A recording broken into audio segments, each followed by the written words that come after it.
From the mountains of central British Columbia to you listening around the world, this, my friends, is Spaced Out Radio. I am your host, Dave Scott, sitting in the captain's chair of SOR headquarters. We welcome you to tonight's show, including Kingdom of Nye Radio and Revolution Radio. If you want to take a listen to our archives, they are free at youtube.com/Spaced Out Radio. Just do me the favor, hit that subscribe button. Our website is spacedoutradio.com, where soon we'll have a plethora of features for you. The Gavinator is working on them, but you can go to our site and read up on the SOR Newswire, brought to you by Captain Shirk. Tonight's show is brought to you by the Mighty Moose Beard Oil Company. It's 100% Canadian, 100% natural, taking care of beards around the world. Visit MightyMooseBeard.com. Don't forget to use promo code SOR2019 today. When it comes to the paranormal and supernatural, this is a field that is filled with hoaxes. From CGI to badly made costumes, there's always someone trying to pull the woo over someone's eyes, especially those who've experienced real phenomena.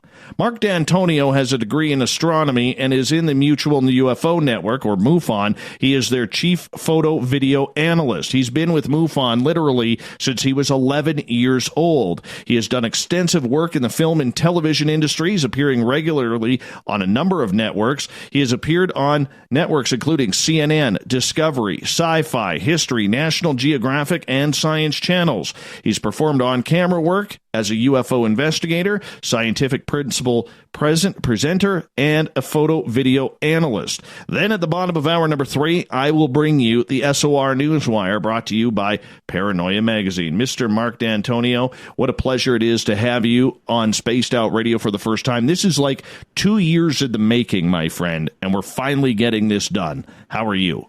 Dave, it's awesome to be here. Thank you so much. And you're right. We've been at this for a while, haven't we?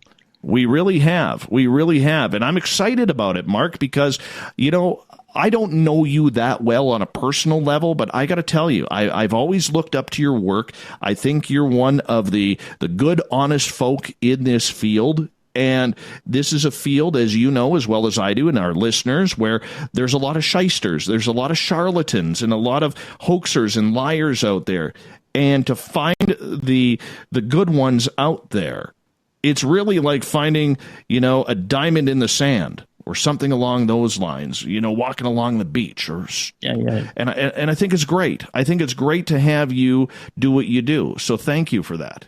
Well, thank you very much, Dave. That's humbling. I know that ever since I was 9 years old, I've looked up in the sky and thought there's got to be more to those points of light.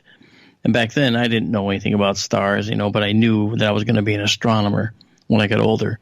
And I don't know, call it OCD, which I apparently don't have, but I knew that I was going to be in this field when I was 9, you know, and I joined MUFON when I was just 11 years old, actually 2 years after it started. And the MUFON report was little ditto pages that were stapled together and sent. Now it's a beautiful, full-color, glossy, magazine each month. Honestly, it's come a long way. Every organization has its ups and downs, you know. It has its bad times and its good times. So I've stuck with it through thick and thin. But you know what? It's science which really rules the day, isn't it? I mean, the charter for the Mutual UFO Network is the scientific investigation of UFOs for the benefit of humanity. Now, there's some people that will argue that MUFON doesn't do that anymore. MUFON's selling out to these guys, to those guys. You know what? That's just noise, okay? Because in the end, the overall trend is that MUFON is going down the path of science and is trying to find things out. I mean, just like I am. I mean, I think that that's why I've stuck with it so long. I'm one of the people that's pretty vocal if things go bad. I mean, I'll call people out on it. I'm not afraid, and I don't sit back. I don't want to be sitting in the background. If something's going wrong, I want to make sure that it's known. I want to make sure it's corrected. It's called a course correction. And that goes for me, too. Mark, one of the things that you just mentioned here a moment ago is the fact that, you know, you knew at a young age that this was what you wanted to do, and that's why you went into astronomy in university. How did you know? Because if I'm correct in my research with you, you've never had a real true what you would call UFO experience, have you? Not when I was younger. Well, okay, I got to go back to that. I might just have lied. I had an experience when I was younger that I could not explain. It was sort of a missing time experience. I had a class trip, and it was right around, I think might have been third grade, maybe, or maybe fourth grade. We went on a trip to a pond in Torrington, Connecticut called Burr Pond. And we all had our little brown bag lunches, and we all got on the school bus. I remember that. We sat down on the school bus. We drove to Burr Pond. Some of the kids were being, unruly a little bit. Of course, I laughed and pretended I wanted to be there too and do the bad things as well because I was just 9 years old or so, or 10 years old, whatever. And I got to Burr Pond, and I remember getting off the bus. And the next thing I remember, I'm getting on the bus to leave. And I still have my brown bag lunch uneaten in my hand. And I came home. And that evening, I started having seizures.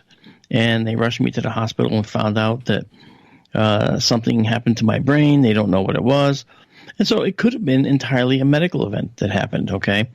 However, I don't remember anything from the time I got off the bus until the time I got on the bus. And the next day when I talked to some of my friends, because it was like overnight they had me, and then the next day, well, day or two when I went back, they said, didn't you go to Burr Pond with us? Weren't you there? You missed it. I said, no, I thought I was there. I was on the bus. And some of them said, yeah, he was on the bus. I saw him with us. And I had to rely on other people to tell me where I was. And most of them, actually, everyone I talked to back then, it made such an impression on me. None of them remembered me being with them when they were actually looking at the pond. They don't remember me being around at all. I was not there. So who knows? I don't know what that was. And that was like the first weird thing that happened.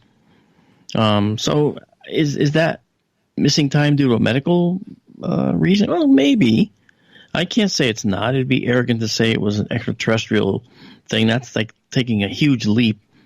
But that was definitely a strange event. And then in recent years, I actually had a string of things happen that I could not explain, which actually took me to neurologists, getting CAT scans, MRIs. I had something removed from my sinus that was jammed up there in a terrifying 3-night ordeal that happened in another house. It's actually exactly 5,280 feet from here. It's literally 1 mile. And I had to move out of that house because of this event. And it happened.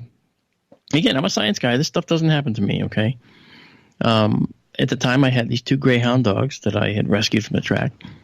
And, I was awakened at 3:15 in the morning. And I sat up because I heard this knocking up on the peak of my roof. And it was like bang, bang, bang, bang, bang, bang, bang, bang, bang. My first thought, I've got a mentally handicapped woodpecker that's trying to bang on vinyl siding thinking it's going to get something at 3 in the morning. What's wrong with this picture? So I went back to sleep. The next night, I wake up again. I look at the clock, 3:15 exactly. I'm like, what is with this? Bang, bang, bang, bang, bang, bang, bang, bang. It's happening again. I go, what is that? So I get out of bed. I go over to the window, and I lean over the 2 dogs. I had 2 of them, Tycho and Kepler. Go figure. I'm an astronomer, right? Astronomers' dogs. And I lean over Tycho and Kepler and put my hand on the wooden windowsill of the window, and I stick my face against the screen and look up. Peer again, push the screen with my cheek, and I'm looking up trying to see anything. And at that point, I see this big, blinding white flash of light in my eyes. And it just like takes my vision, pew, that quick. And I was like, whoa. And I just stayed and I paused. I thought it was a medical anomaly. I thought it was like a medical nerve pinch or something like that.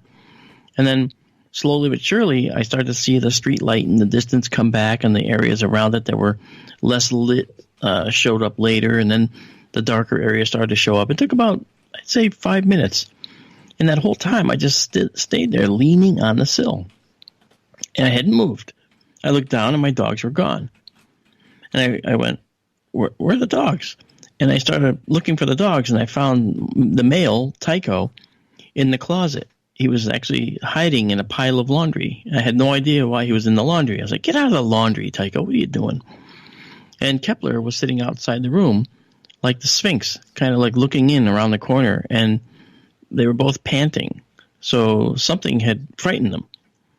And I thought, in all reality, could it have been me frightening them? Well, sure, maybe. I don't know.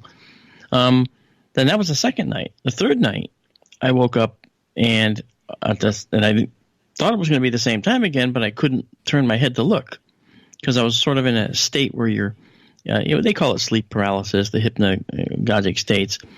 And I've actually learned to enjoy those states. I could meditate in those and calm down in those states and, feel the energy flowing through your body kind of a thing. It's actually really quite nice.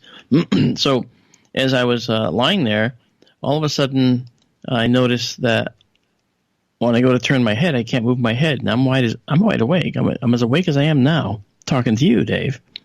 Yes. And I couldn't move my head. I'm like, wait a minute, why isn't my head moving? I'm trying to turn my head. So naturally, you try to move your eyes. I went to move my eyes. They didn't work.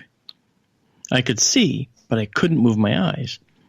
And that's when I thought, oh, no, I can't believe it. I must have had like a stroke or something last night, and now I'm stuck in my bed, and I'm going to die here. He's like, what the heck happened? But I had all my peripheral vision, had everything, but I couldn't hear anything. My ears were shut off. In fact, it's like my hearing was removed because I couldn't even feel or hear my heartbeat, the conduction through your body. You can actually feel that inside and hear it inside.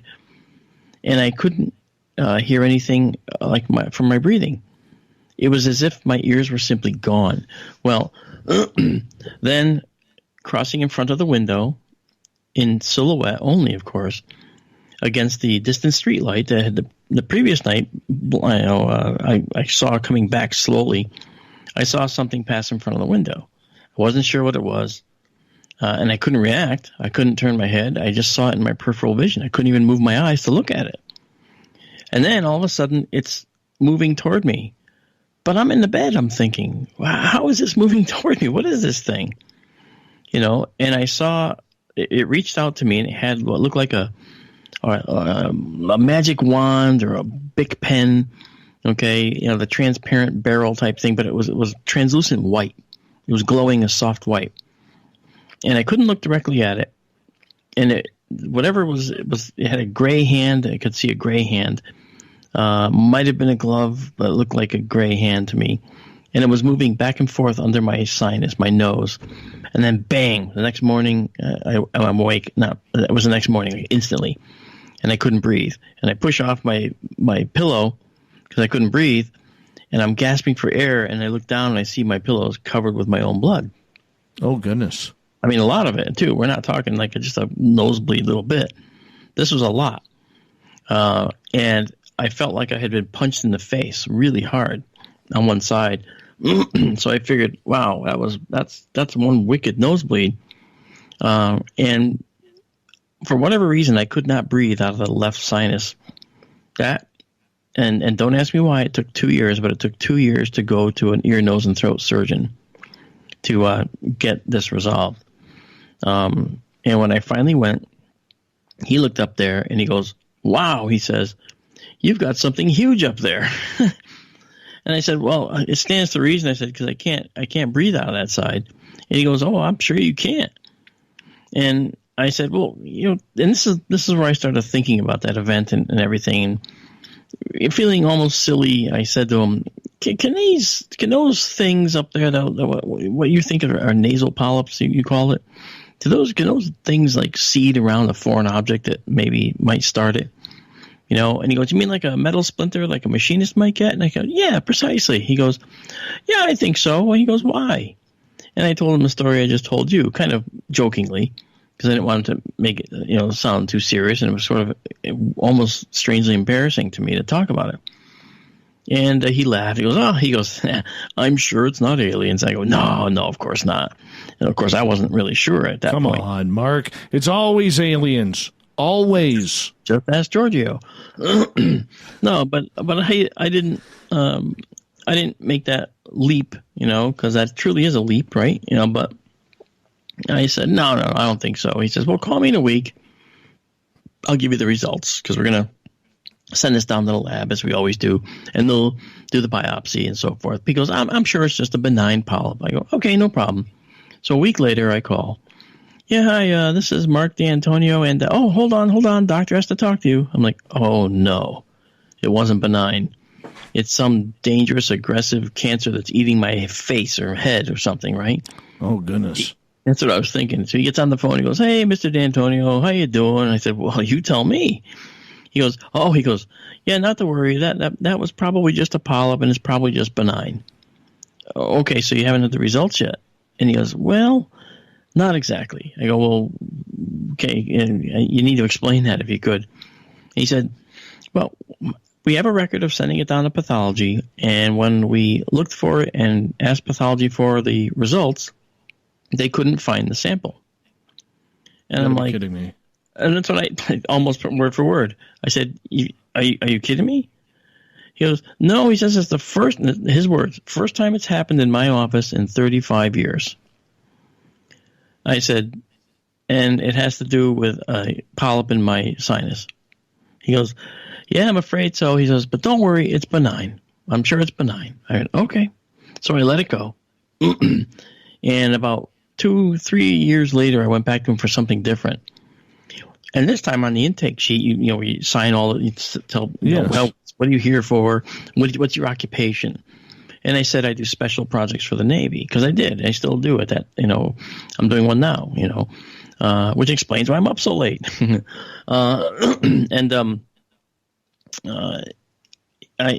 must have read that.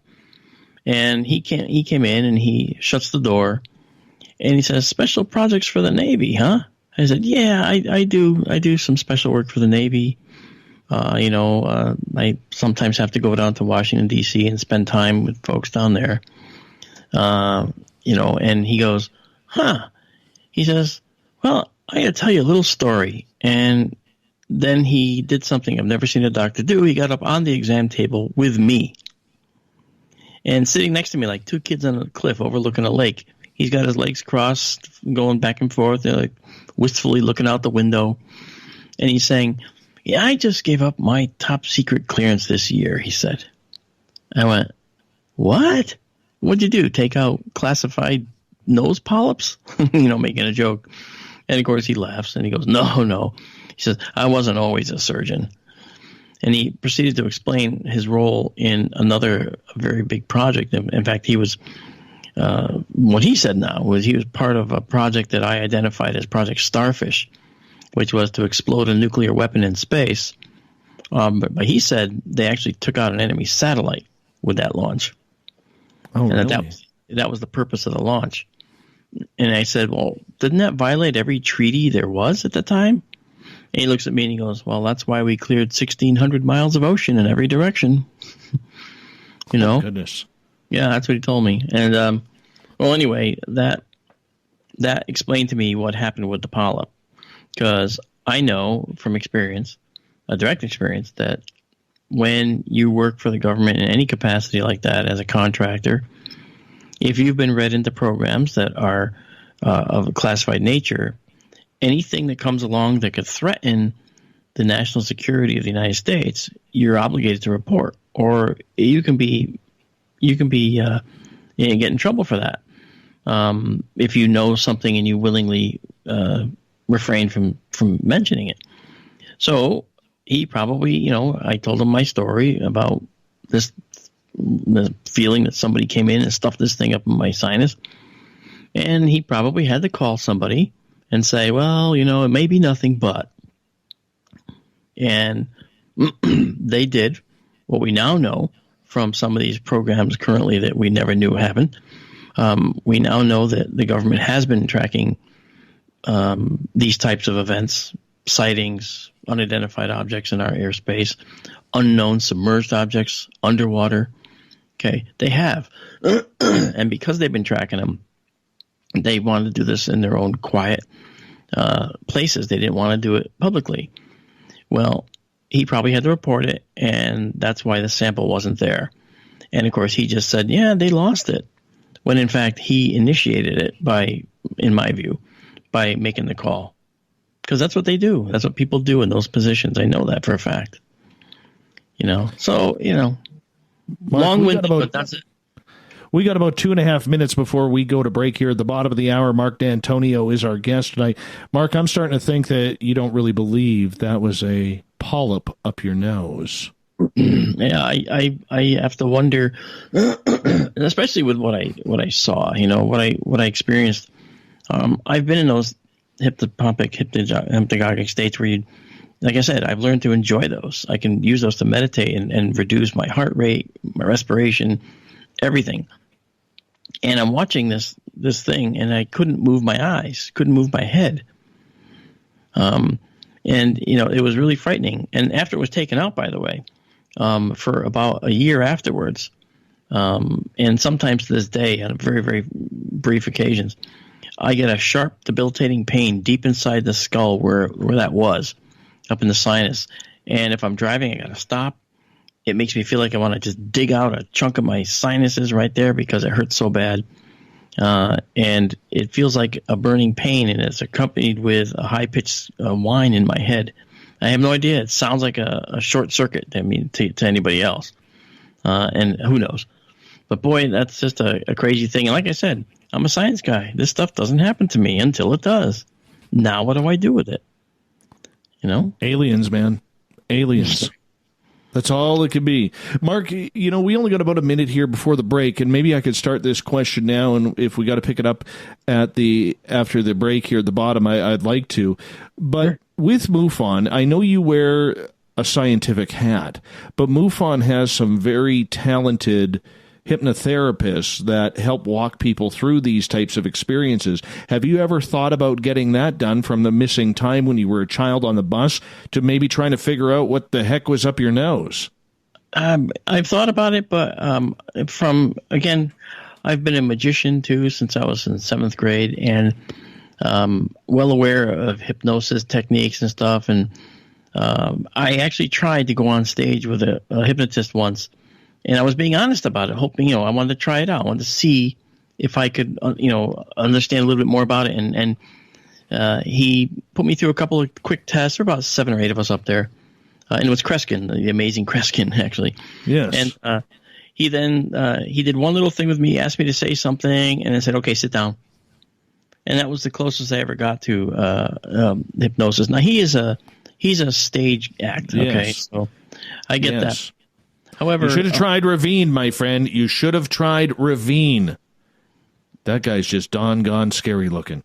Marc, I'm going to get you to hold on right there because we are going to go to break here at the bottom of the hour. We got a great guest tonight on Spaced Out Radio, Marc Dantonio from MUFON.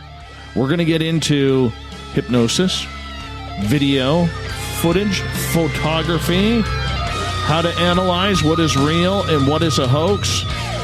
The main man in ufology, Marc Dantonio, is with us. We'll be back.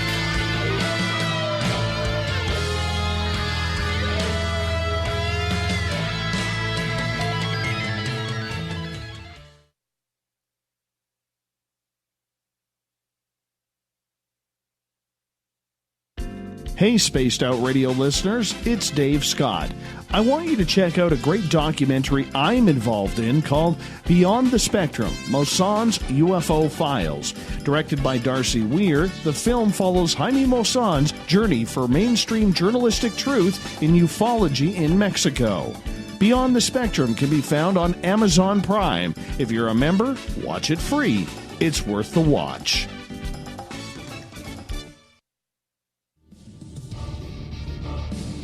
Come get spooked at the 4th Annual Forest Moon Paracon in Cedar-Woolley, Washington, Saturday, September 28th. UFOs, ghosts, aliens, Bigfoot. Speakers include Mike Morin and Jason Jordan, R. Keith Andrews, and Dave Scott from Spaced Out Radio, and so much more. There will be workshops and a VIP roundtable. Get early bird tickets now at fmparacon.com. Are you intrigued by Paranormal Talk Radio? You'll love the new Paranormal Radio app from TalkStream Live.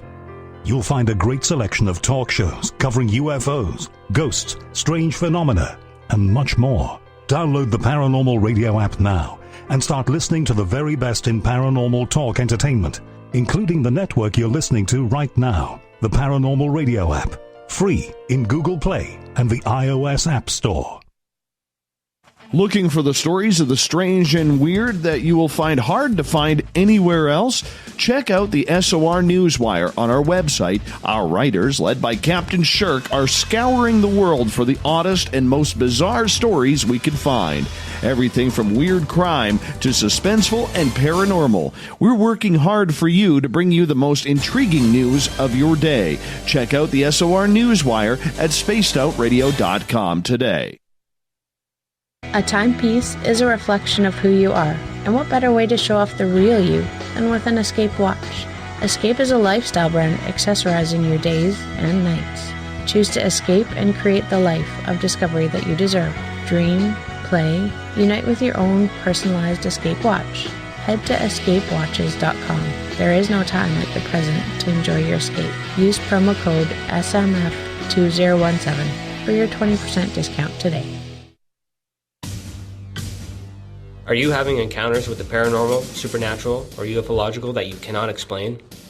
Look no further than the SOR Sightlines Report, brought to you by the Experiencers Support Association.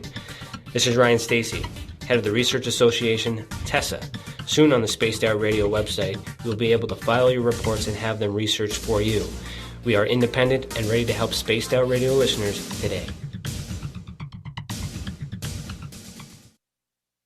Heading to Vancouver and looking for a night on the town? The Moose Vancouver is the bar that never stops rocking until 2 a.m. every night. The Moose has great food with everything on the menu from $6.95 to $8.95. Fantastic, vibrant staff and rock and roll that will bring you back to when the music was real, the hair was long, and the guitars were rockin'.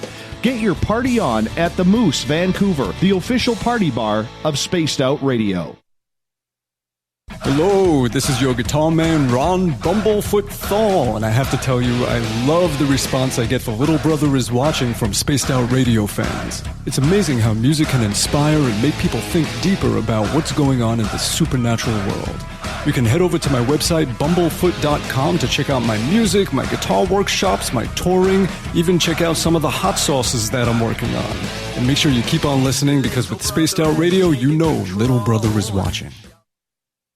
Every night on Spaced Out Radio, we have places for you to hang out. Hi, this is Carl. Join our SOR Space Travelers group on Facebook for live chat. On Twitter, using hashtag Spaced Out Radio. You can also join us in our Spreaker chat room. Check us out on Instagram at Dave Scott SOR. All of our archives are free on YouTube at Spaced Out Radio. By the way, I'll be watching you at your window until you do. Bye! Did you know Spaced Out Radio runs 7 days a week? Hi there, this is Tessa Nicole Thomas, and I'm here to take you on a paranormal journey each Saturday and Sunday night. Why change the station when you have it all right here? Together, we'll hang out and share some strange and scary stories. And don't forget, we have Psychic Sundays as well, so come tune in Spaced Out Weekend. We get going at 9 p.m. Pacific, midnight Eastern, only at spacedoutradio.com, where we own the night. From the heartlands of Canada to beards around the world, we know how to take care of you. Fill your follicles with the Mighty Moose Beard Oil. All our oils and balms are handmade and 100% natural ingredients because we care about your beard. And hey, use the promo code SOR2019 and get your Mighty Moose Beard Oil today. You can check us out on our website, mightymoosebeard.com.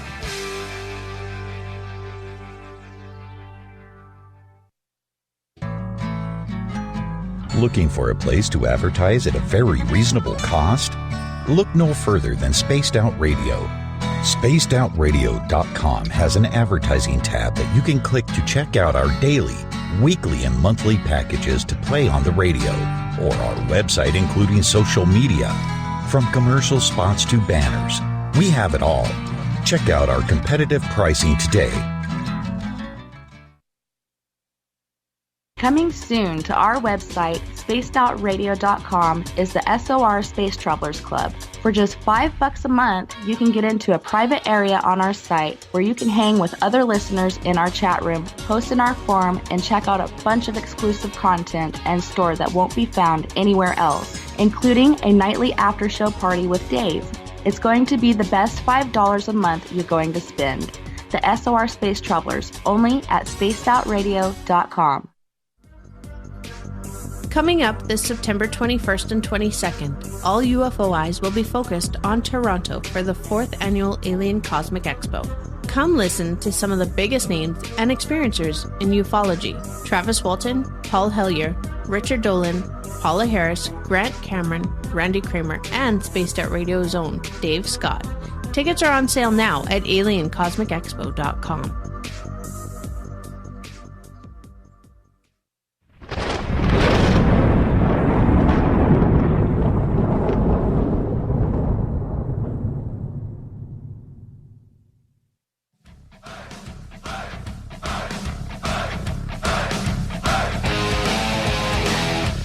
Welcome back to the second half hour of Spaced Out Radio tonight. I am your host, Dave Scott, sitting in the captain's chair of SOR headquarters. Good to have each and every one of you with us.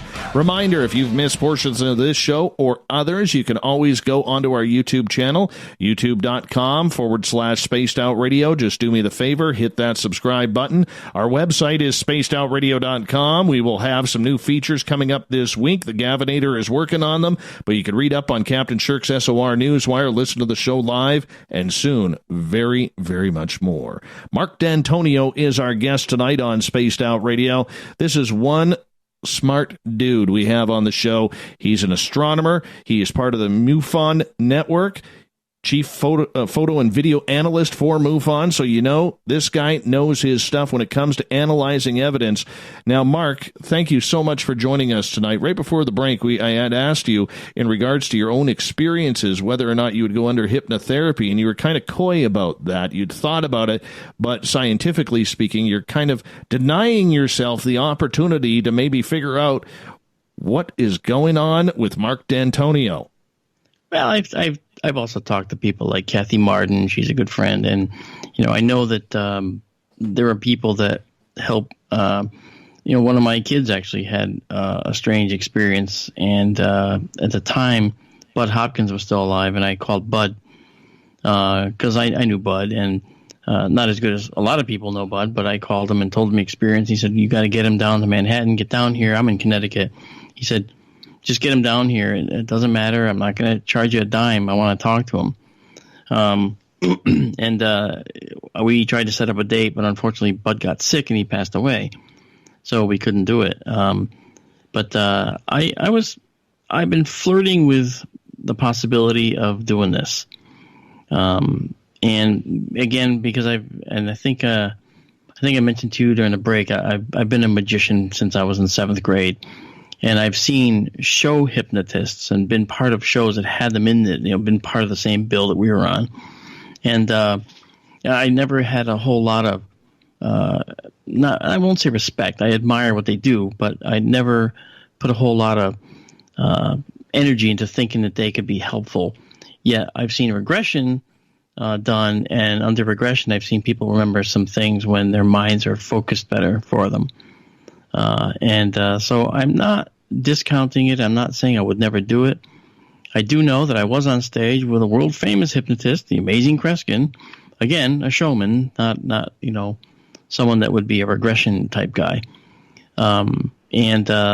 He discounted me right away and sent me down because he didn't think I was the material that would work for him. And he's probably right. I was probably too skeptical at that time. But my mind is open more these days to different techniques for diving into the human mind. So it's a possibility.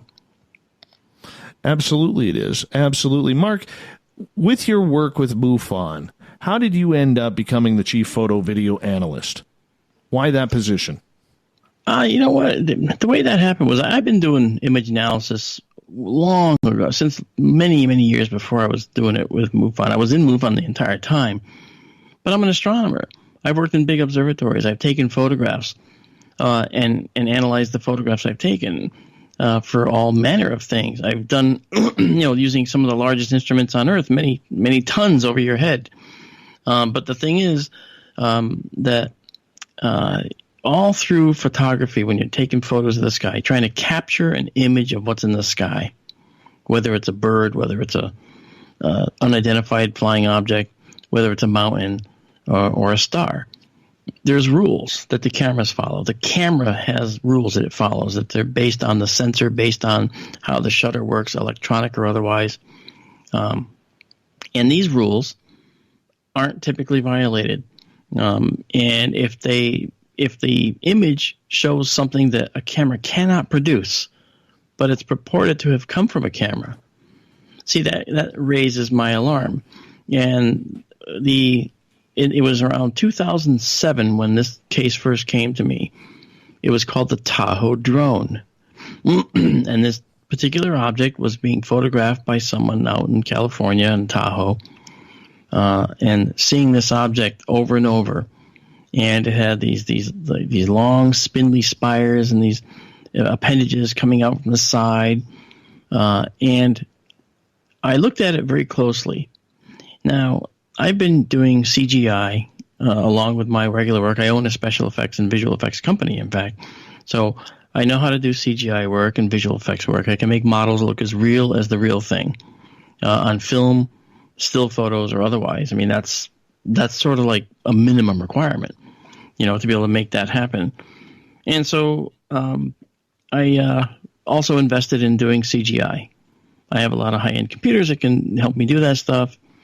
And what happened was, these images, to me, I said, all right, if this is real, then they should be able to withstand the test to see if it's actually a CGI composite. Now, composite is when you take a computer-generated image and you stick it into an actual photograph. So some of the photo is actual in real data, but some of it is not. And Hollywood has become very, very good, even back in the mid-2000s, at blurring those lines about what's real and what's not. But there were techniques for generating the shadows on these computer-generated objects that involve something called radiosity, global illumination. And if you have listeners out there, they know what I'm talking about, that if they've been dabbling with this stuff. And I noticed that when you closed in on the shadows being generated on the craft by the quote-unquote sun, there was something wrong with the shadows. The shadows showed small donuts, and they were an interlocking series of donuts connected to each other. Now, that's the way a CGI system rendering works. It's going to generate a specific shadow for a specific set of pixels, and then it sort of, for lack of a better term, averages it over a little area, and it does it to the next area, to the next area, to the next area. Add them all together, and you can get this donut appearance. Not a very good explanation of how it works, but suffice it to say that that's what it was doing. And so I noticed that there were these donuts. So I immediately called this entire drone set of photographs hoaxes. I said, deliberate hoaxes, and I can prove it. And at the time, MUFON was having a conference, a national symposium out in San Jose. They invited me to talk. Ooh, that's going to be fun. I've been in MUFON for many years. And I did. I actually taught field investigators about CGI fakes. And to do it, I actually recreated live in class this drone using my special 3D tools. Brought my computer, the whole 9 yards, and I recreated the drone, top to bottom, complete with the beautiful blue sky and clouds and stuff, and showed them how something like that could be done. And needless to say, that there was a lot of people out there with their mouths open because they're like, "What? We can do this?" Because it's true. At the time, not many people knew that this was coming. I saw it coming miles and miles and miles back. I saw this revolution in imagery coming. So that said, MUFON, apparently, the director at the time was very happy about that, and we talked, and he said, I think you'd make a great chief photo and video analyst. I said, really? He goes, yes. Oh, okay.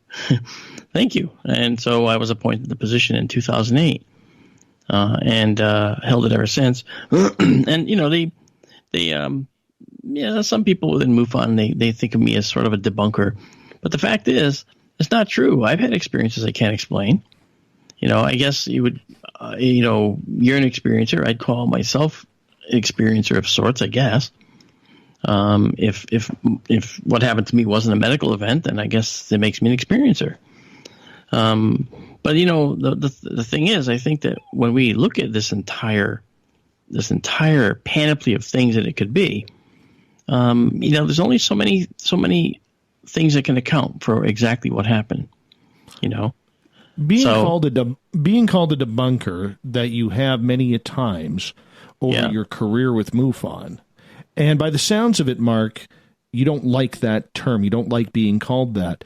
Do you think that in today's ufology or paranormal that we're going too far to try and debunk evidence rather than trying to see the possibilities?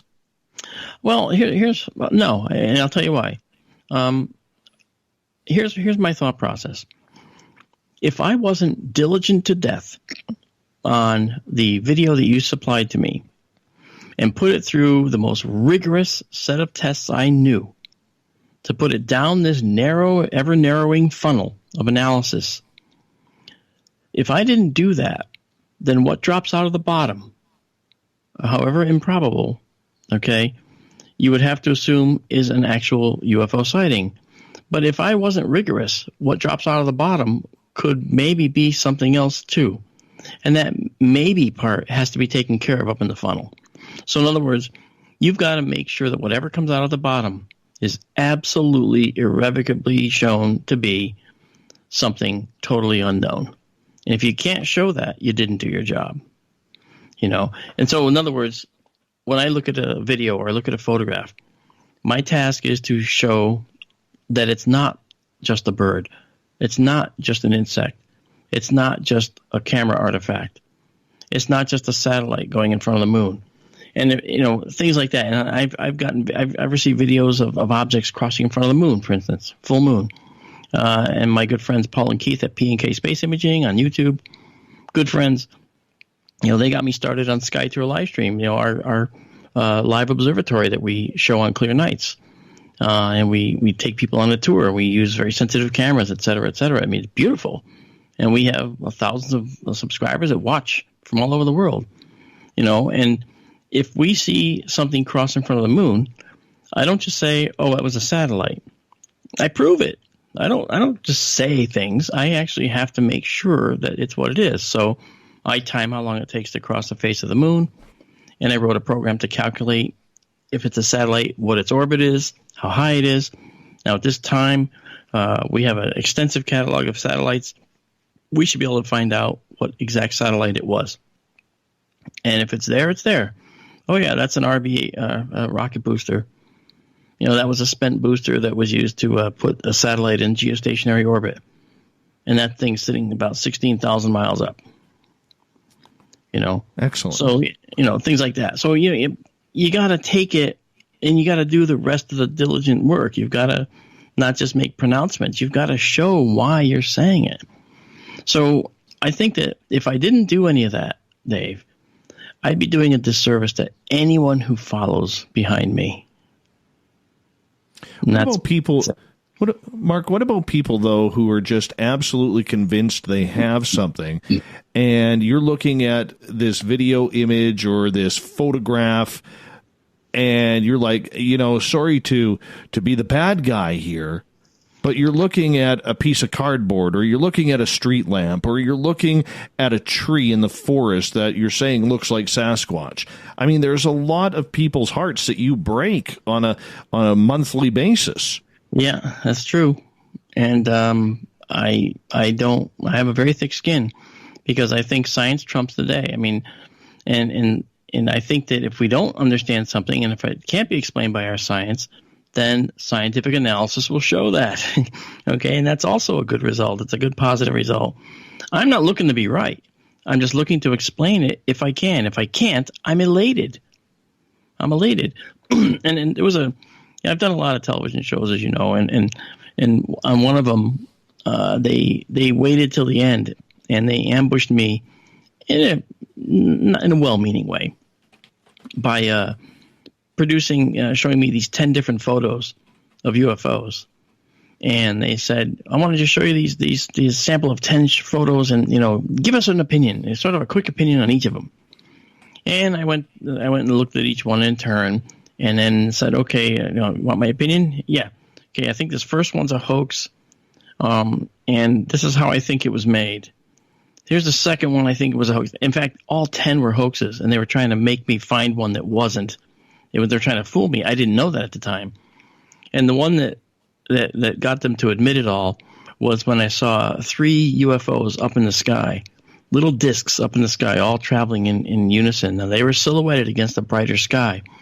And I looked at it, and I did a couple little image processing things on it.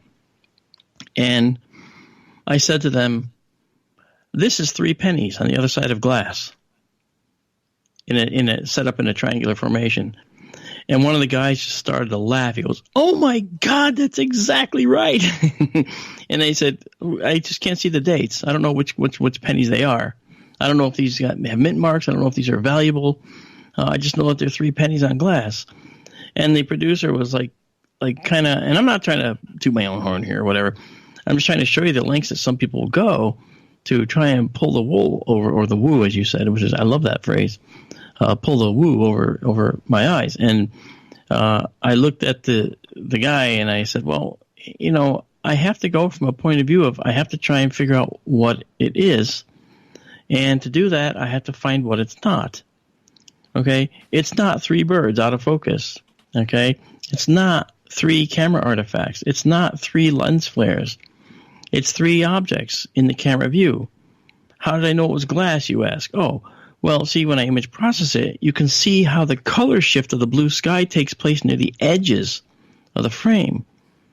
That's because of the change in the refractive index at that point. Not the refractive index, but the way the refraction of the blue light is changing relative to the camera.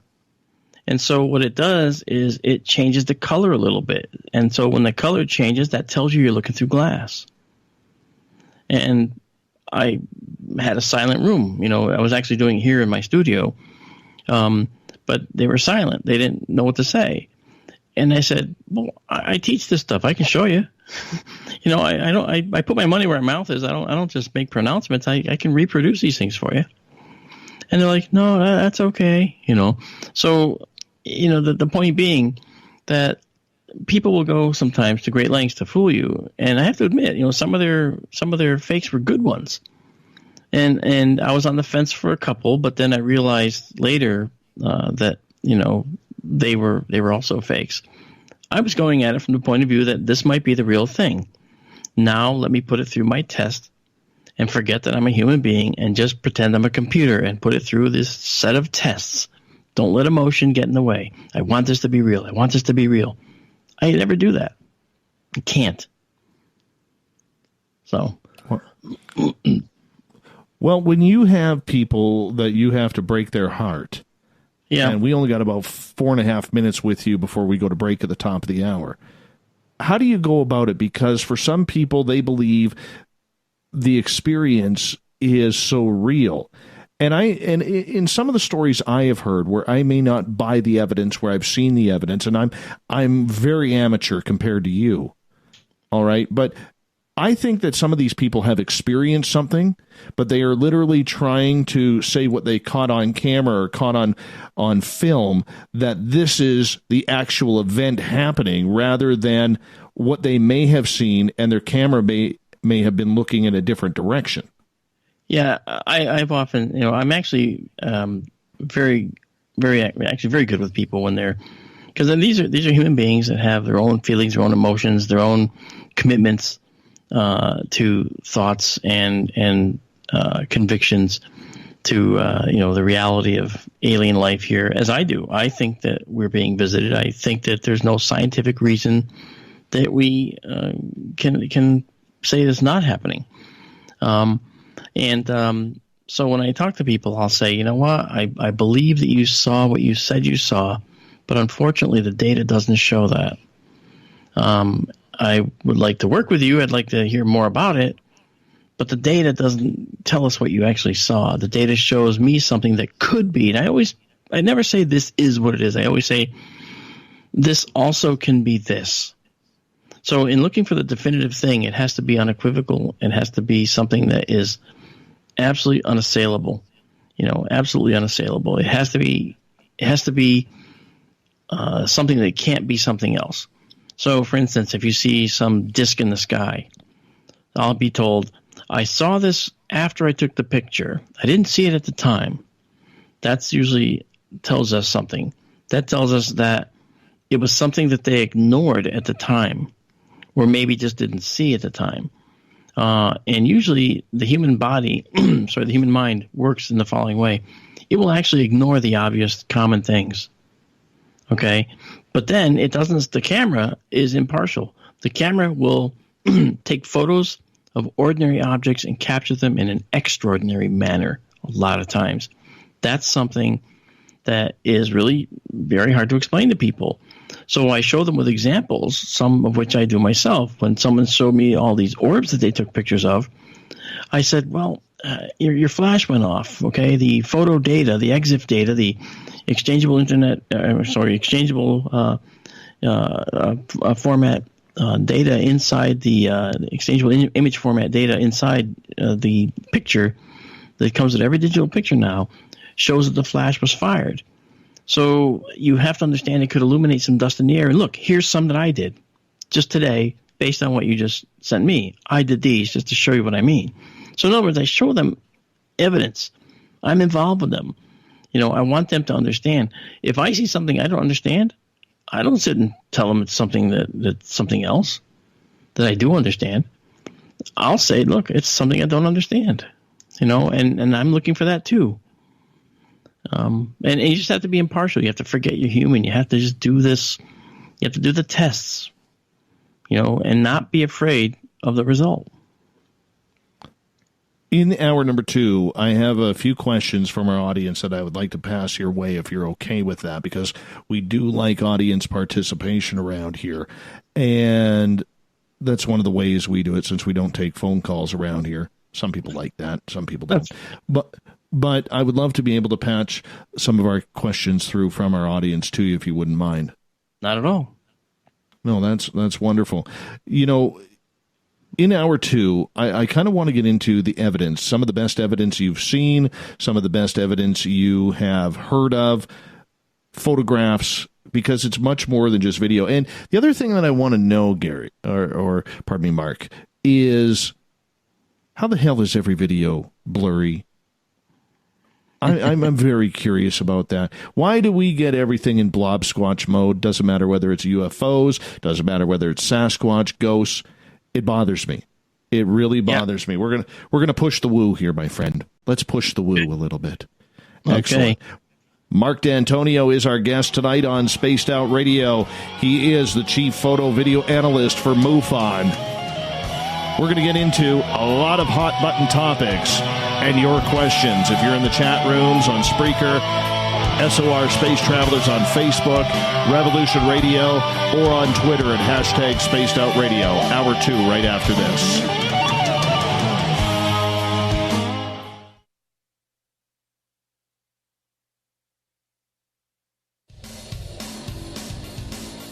We all know on Spaced Out Radio we love a good beard and mustache, so why not take care of your facial hair with Mighty Moose Beard Oil?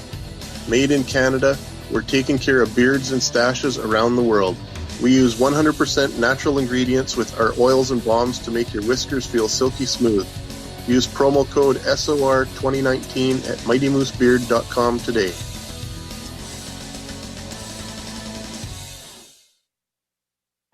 Come hang out with Spaced Out Radio, where we own the night. This is Carl. You can follow Dave on Twitter at Spaced Out Radio, and during the show, use the hashtag Spaced Out Radio to chat with us live. On Instagram, at Dave Scott SOR. On Facebook, give our page a like, Spaced Out Radio Show. SOR archives are free on YouTube at Spaced Out Radio. Come join us, or I will come join you. See you at your window. Get your horns up with me on Spaced Out Radio. This is Ron Bumblefoot Thal. Come tune in to SOR where you can hear me rock out with Little Brother is Watching, the official theme song of Spaced Out Radio. And then come on over to bumblefoot.com where you can find out about my tour schedule, my music, and everything else. Bumblefoot.com keeps you up to date on what I'm doing and the best way to stay in touch with my music and music camps. Sign up for my newsletter at bumblefoot.com and remember, Little Brother is watching. Canada's largest UFO conference is ready to roll in Toronto this September 21st and 22nd at the Alien Cosmic Expo. This year is about the experience. Listen to the stories of Dave Scott, Travis Walton, Paula Harris, Grant Cameron, Ryan Stacey, Richard Dolan, Leslie Mitchell-Clark, and more. Get your tickets now at aliencosmicexpo.com.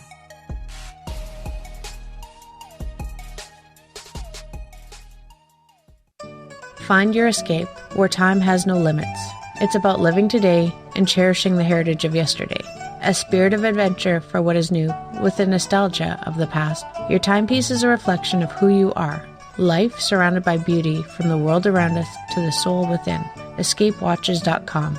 There is no time like the present to enjoy your escape. Use promo code SMF2017 for your 20% discount today. Hey fans, it's Dave Scott. Do I have something for you to check out? A great documentary about legendary Mexican investigative journalist Jaime Maussan and his search for the truth about UFOs. Beyond the Spectrum, Maussan's UFO files can be found on Amazon Prime. It's free to watch if you're a member. You might even hear me in it. So check out Beyond the Spectrum, only on Amazon Prime.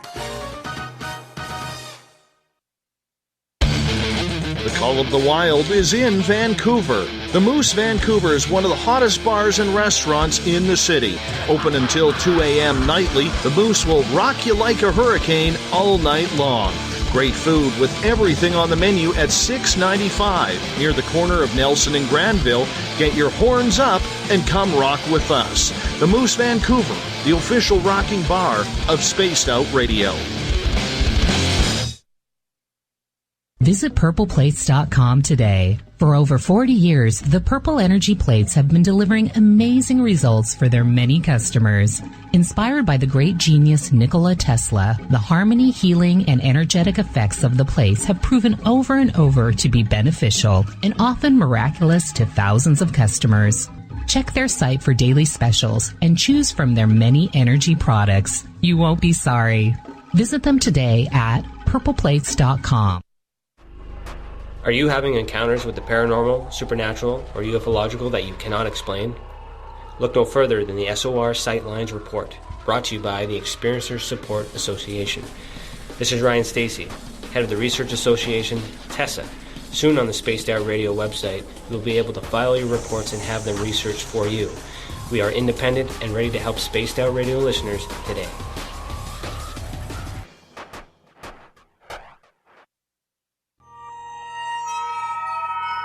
You hear footsteps in the empty room above you. A rocking chair begins rocking by itself.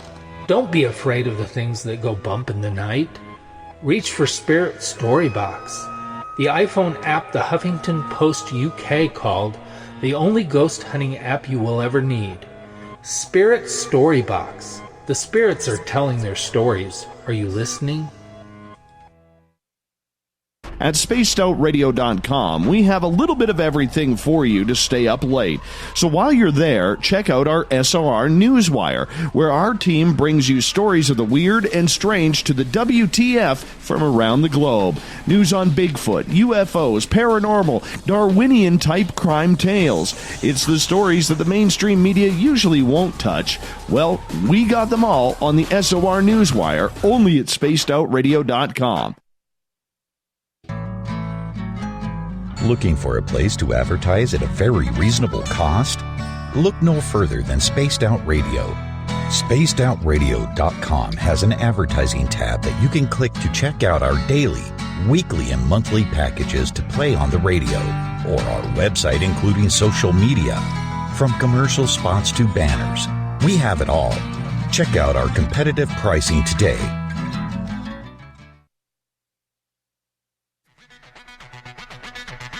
Come get spooked at the 4th Annual Forest Moon Paracon in Cedar-Woolley, Washington, Saturday, September 28th.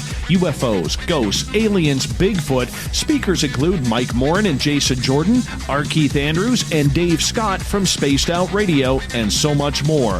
There will be workshops and a VIP roundtable. Get early bird tickets now at fmparacon.com.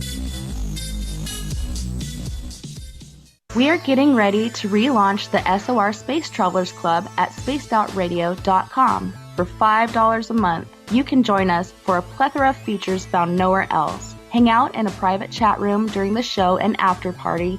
You can check out some exclusive content and a store specifically for you, as well as a private listener forum where you can post your thoughts, stories, and pictures. The SOR Space Travelers Club, coming soon to spacedoutradio.com.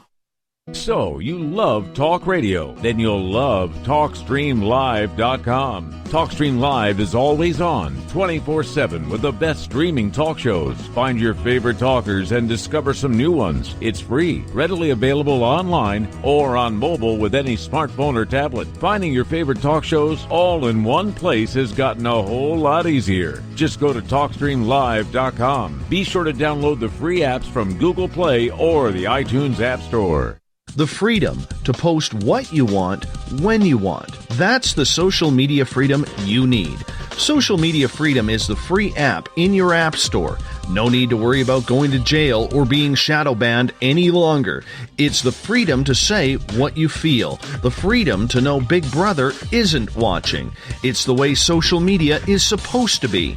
Social Media Freedom. It's time to set yourself free. Download from your app store today. You're listening to Spaced Out Radio with Dave Scott.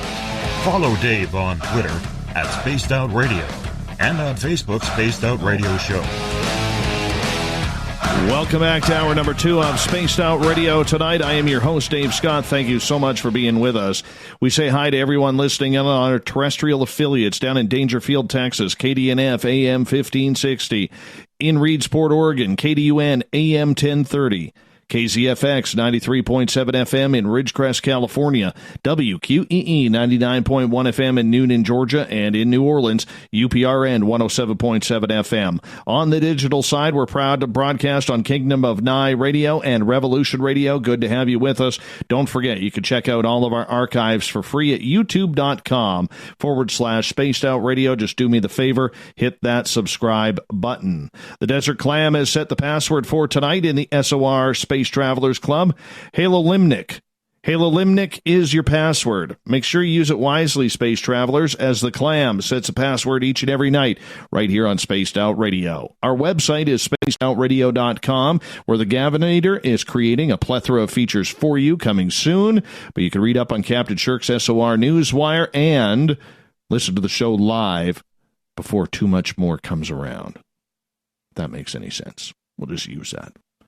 Marc Dantonio is our guest tonight on Spaced Out Radio. He is MUFON's chief photo and video analyst, and we're glad to have him here because there's a lot of evidence that is going on out there, Mark.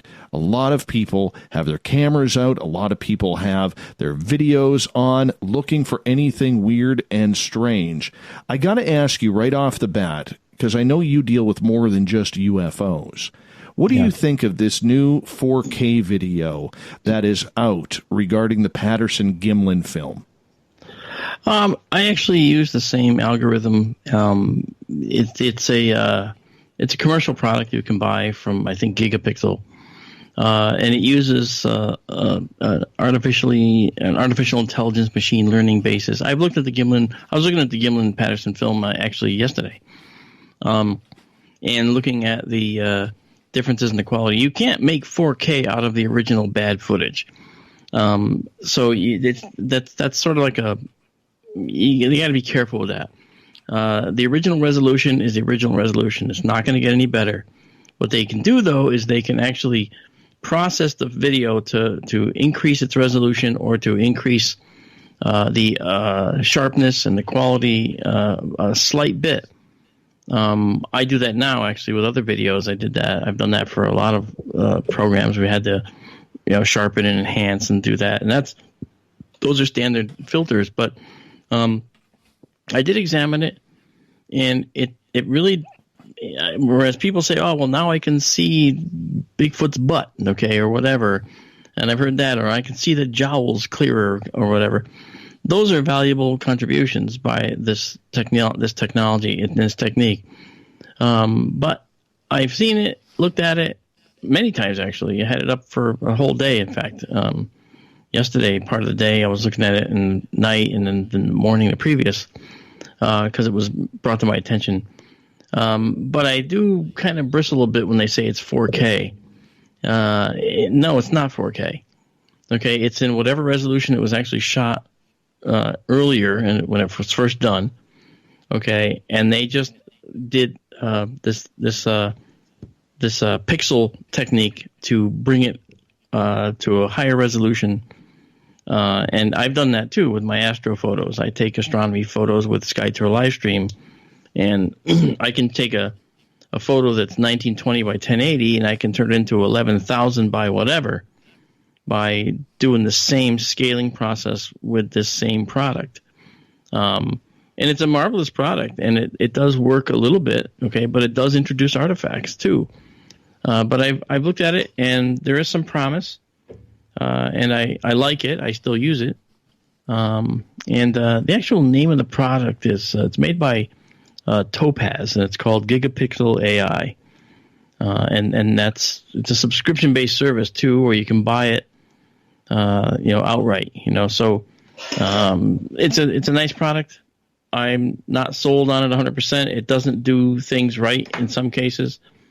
In the Gimlin case, what I saw was that the image of Bigfoot, of course, was larger, and the clarity was enhanced. But I do know that artifacts are added into this at the same time, so I'm not sure if everything I'm looking at is Bigfoot or an artifact introduced by this process and algorithm. The Bigfoot film by Patterson Gimlin has been mowed over just as much, if not more, than the Zapruder film from the JFK assassination. Sure. When you look at this film and the way people have come out saying it's a hoax, the way people have come out saying it's real, in your professional analysis, are we looking at a Sasquatch? I'm not a cryptid guy, and it's not a cop-out. It's just that I never put my expertise into cryptids. I always put them in, visitation by other world visitors, if possible. So when I look at it, I can't say without a doubt that this is an actual creature.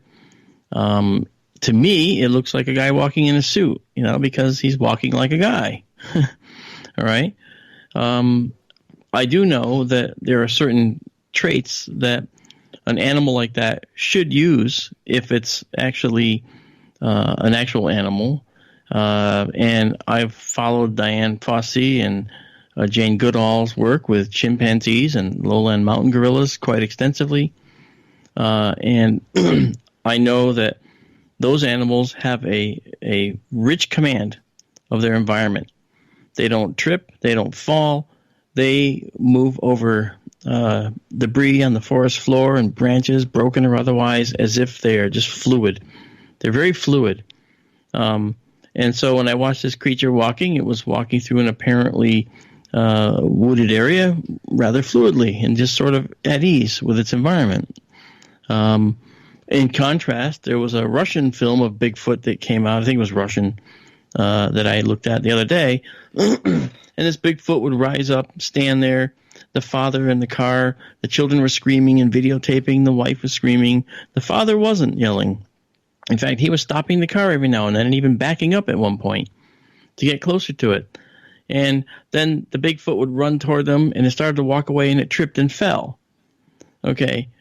What that said to me was, this is not a creature that's comfortable in its own skin, probably because it's a human, all right, that's dressed up to scare the kids, and it was the father that was in on it with him. That's my theory for that one, for instance. A Bigfoot wouldn't trip and fall. Why would it? Okay, it's evolved for so many millions of years as other creatures. I watched a chimpanzee running backwards away from a lion, okay, while facing it with its fangs bared, and didn't trip over anything in the way. It just went gliding across that savanna like there was nothing to it. Okay, that's the evolution talking. That's the evolution of survival techniques that have made themselves highly polished in the chimpanzees. Mountain gorillas have the same type of techniques. These creatures go through trees effortlessly. They go through along the ground effortlessly. And a Bigfoot tripping and falling? Nah. I just think that's ridiculous. It's sort of calling out, that's a big red flag for me. Other people were saying, oh, it's probably sick. No, it's probably human. That's my thinking, okay? Can I say for sure that it was human? No. Maybe it was a sick Bigfoot. It could have been. I'm not arrogant about it. I can't say that it wasn't. I'm just saying that the evidence points to it being human and that the father was in on it. He wasn't yelling and screaming. He was pulling the car back, in fact, going backwards. Would you do that with your children in the car? When you had some monster threatening your family, would you go back? Would you back up? Would you even get out of the car as he did at one point? No, you don't do that. You would never put your family at risk like that. So I in other words, I'm not a cryptid guy, but there's certain things that I can speak to, and that Russian film or whichever it was that I looked at, I think that's a blatant hoax, in my view. This film here, the Gimlin film, I don't know. It's been around since I was a kid. I don't know. So what's your thoughts? What's your thoughts then, Mark? That whether it's Bigfoot videos, whether it's ghost videos, Dogman, fairies, UFOs, aliens, that they're always blurry. That they're always, you always get somebody like a tip off for me if I'm looking, and I try not to play the skeptic card too much because I know people love the woo around here. But when I see somebody all of a sudden, having the UFO in the middle of the shot, and then all of a sudden the camera starts fading to one side, or all of a sudden it fades down to the feet, and they're, oh my God, look at that. To me, that seems hoaxing right there. Am I looking at it too difficult or too critically, or are there little telltale signs that you have like that just say hoax, fake, whatever adjective you want to use? Well, I never make a pronouncement saying it's definitely this. Only in rare cases like this Russian Bigfoot thing can I say with like 99% certainty I believe it's a hoax. I listed a whole bunch of factors, partially what I explained earlier about what it was, why I said that. But when you look at a sighting, for instance, there's several things to look for. If it's a video and you have people around and you hear, oh, look at that, wow, hey, the first thing you do is you take that audio track and you separate it from the video itself mentally in your mind, and you make sure that every event that's occurring in the sky is being responded to by the people on the ground. And in many cases, some cases I should say, you find that it's not. You see one object coming down, you hear, oh, look, what's that? What's that in the sky? And you're sucked in. Oh, what's that? This thing comes down, then it splits into 3 parts. And nobody says anything. Then those 3 parts now zoom off in several different directions. And you hear, oh, there, look at that. See, that's an example of found audio that's being put into a fake image. Okay? Because human beings aren't going to just sit there and be quiet when something does something like that, where one object becomes 3 suddenly. They're not going to just be quiet. So basically, analyzing the audio track and seeing if the emotions and expressions on the audio track are consistent with what's being seen on the video. That's number 1. Number 2, is the video something that is being done, against, say, a photograph? I had another case where there was an object coming down through the sky. It was a night shot. You saw the lights of the town down below. And the odd thing was the lights didn't have any kind of twinkling in them like you would see in any kind of cityscape. And that's because it was a photograph. And that's a lazy CG guy. he was being lazy. He didn't want to add any kind of filter to kind of simulate twinkling. So what he did was he just took a photo as a backdrop and then animated a little white sphere, one of the easiest things to do on planet Earth. That's like your elementary thing you do when you're learning how to do composites. Animated a little sphere coming down, dance around a little, and take off. Okay, that gets online, and it might have been a class assignment, but it turned into a viral hoax. And of course, now this poor guy who was doing a class assignment, okay, is now being chastised as a liar and a faker. But in fact, he was just doing a class assignment. Another example. Of a video that had a similar issue, but different, was the Jerusalem UFO. If you remember, it came down over the dome of the rock, and it sat there and it twirled around, and you were hearing all kinds of exclamations. Wow, look at that! And there were several camera angles, and they were all matched. The audio matched the events. It was like, ooh, this is interesting. And then it took off. But at the time the video was done, the lights of the old Jerusalem, I think it was at the time, were bright. They're all lit up. There were people still out and about in the town. Where is the historical data saying that people looked up and saw this thing in the sky? Not one. Not one report. But there were 3 reports by the 3 kids who saw this thing from a couple miles away, looking out down over from a hill. And I immediately grew suspicious because I heard other people around them, all right, just talking normally. And it's like, wait a minute. Why wouldn't they all be going, whoa, look at that? Why is it that we just hear this one thing? And why do we just hear this one guy saying, oh, look at that, what's that, what's that? And then when I saw there were 2 different angles on this object, I analyzed the light, and this is, again, consistency across camera angles is the next thing. There was a light that was spinning on it. The light was spinning in a certain pattern in one video. In another video of the same object taken at the same time from a slightly different angle, the light pattern was different. Not very noticeable, but it was different. So I thought, okay, 2 different CG hoaxes perhaps. And it turned out that an Israeli investigative reporter looked into this. And they discovered that this was actually a viral hoax created by a journalism student and in his class with 2 other friends. So that's why nobody else saw it. That's why there was inconsistency, because they were fairly amateur at it. That's why they didn't have the other people in their video also on their side going, oh, what's that? What's that? It's because they were using ordinary audio in which they said a couple of things, from this tourist attraction location. So, so basically you look for all these different things, Dave, and it's almost hard to say what sets off my radar, or, my I guess I won't say lie detector because that's kind of nasty.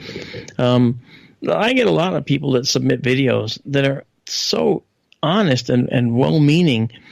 They find the videos and they say, "What's this, Mark?" And I look at it. Oh, yeah, unfortunately, that's a fairly well-known internet hoax. That's a CG image of an alien getting into a spacecraft on the hill in the distance. Yeah, it's a well-known hoax, unfortunately. But good find, good going. Keep looking for stuff. That's kind of how I play it. Right. So, people are good about it, and they don't have to be told, and I never say to people, oh, well, that's just stupid.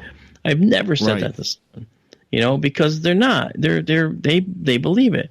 Now, I'm not too patient with hoaxers.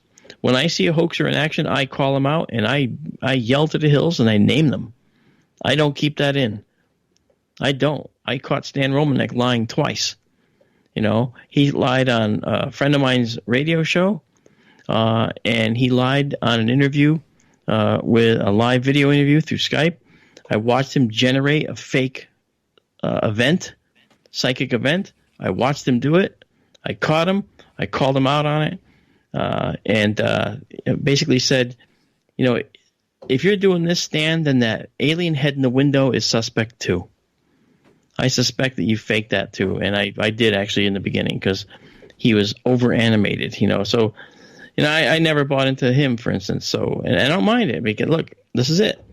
This is how I am. I'm not gonna. If you're gonna lie to people, then you better be ready to be called out. We got about 3.5 minutes here before we got to go to break. I want to get an audience question or two in here and sneak them in. Let's start off with Jim, and he is asking if you've ever looked into the 1952 UFO footage that Delbert Newhouse had in Tremonton, Utah. That familiar, but I'm not sure. I have to. I can't say offhand. All right, I'll have to let's move. Let's move to the next one. PBR is asking, with the 1.5 billion iPhones with 4K video, why are there no clear videos of UFOs? That's a good question, Dave. Well, first of all, let's be clear.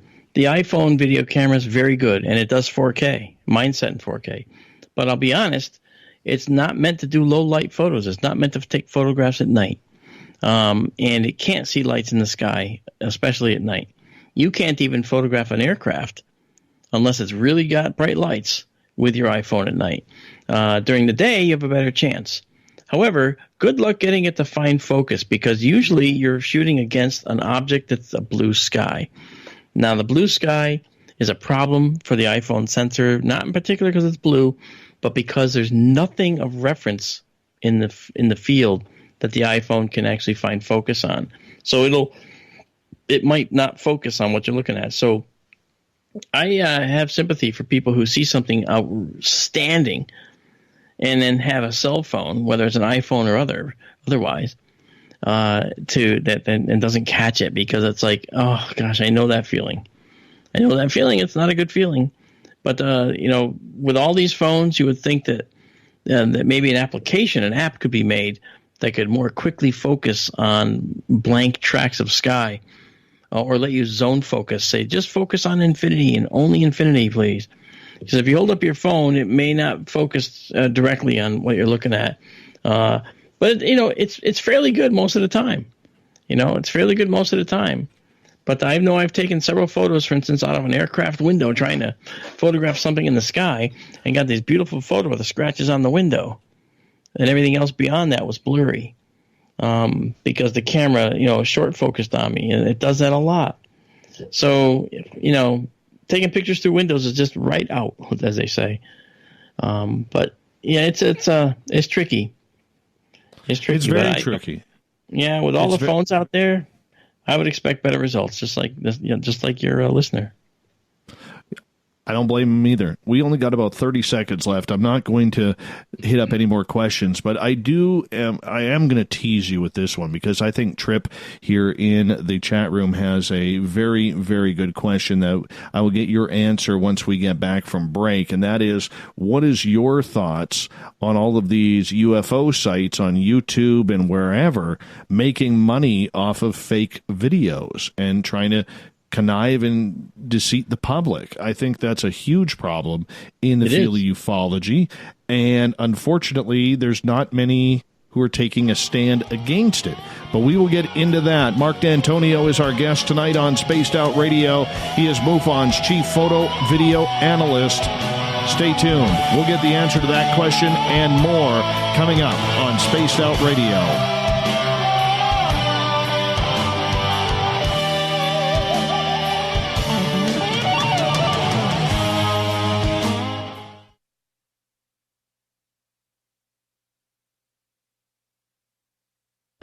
Hey, Spaced Out Radio listeners, it's Dave Scott. I want you to check out a great documentary I'm involved in called Beyond the Spectrum, Mosson's UFO Files. Directed by Darcy Weir, the film follows Jaime Mosson's journey for mainstream journalistic truth in ufology in Mexico. Beyond the Spectrum can be found on Amazon Prime. If you're a member, watch it free. It's worth the watch. Coming up this September 21st and 22nd, all UFO eyes will be focused on Toronto for the 4th Annual Alien Cosmic Expo. Come listen to some of the biggest names and experiencers in ufology. Travis Walton, Paul Hellyer, Richard Dolan, Paula Harris, Grant Cameron, Randy Kramer, and Spaced Out Radio's own Dave Scott. Tickets are on sale now at aliencosmicexpo.com. Did you know Spaced Out Radio runs 7 days a week? Hi there, this is Tessa Nicole Thomas, and I'm here to take you on a paranormal journey each Saturday and Sunday night. Why change the station when you have it all right here? Together, we'll hang out and share some strange and scary stories. And don't forget, we have Psychic Sundays as well, so come tune in Spaced Out Weekend. We get going at 9 p.m. Pacific, midnight Eastern, only at spacedoutradio.com, where we own the night. A timepiece is a reflection of who you are, and what better way to show off the real you than with an Escape watch? Escape is a lifestyle brand accessorizing your days and nights. Choose to escape and create the life of discovery that you deserve. Dream, play, unite with your own personalized Escape watch. Head to escapewatches.com. There is no time like the present to enjoy your escape. Use promo code SMF2017 for your 20% discount today. From the heartlands of Canada to beards around the world, we know how to take care of you. Fill your follicles with the Mighty Moose Beard Oil. All our oils and balms are handmade and 100% natural ingredients because we care about your beard. And hey, use the promo code SOR2019 and get your Mighty Moose Beard Oil today. You can check us out on our website, mightymoosebeard.com.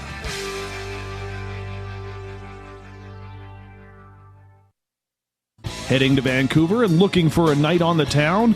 The Moose Vancouver is the bar that never stops rocking until 2 a.m. every night. The Moose has great food with everything on the menu from $6.95 to $8.95. Fantastic, vibrant staff and rock and roll that will bring you back to when the music was real, the hair was long, and the guitars were rocking. Get your party on at the Moose Vancouver, the official party bar of Spaced Out Radio. Are you intrigued by Paranormal Talk Radio? You'll love the new Paranormal Radio app from TalkStream Live.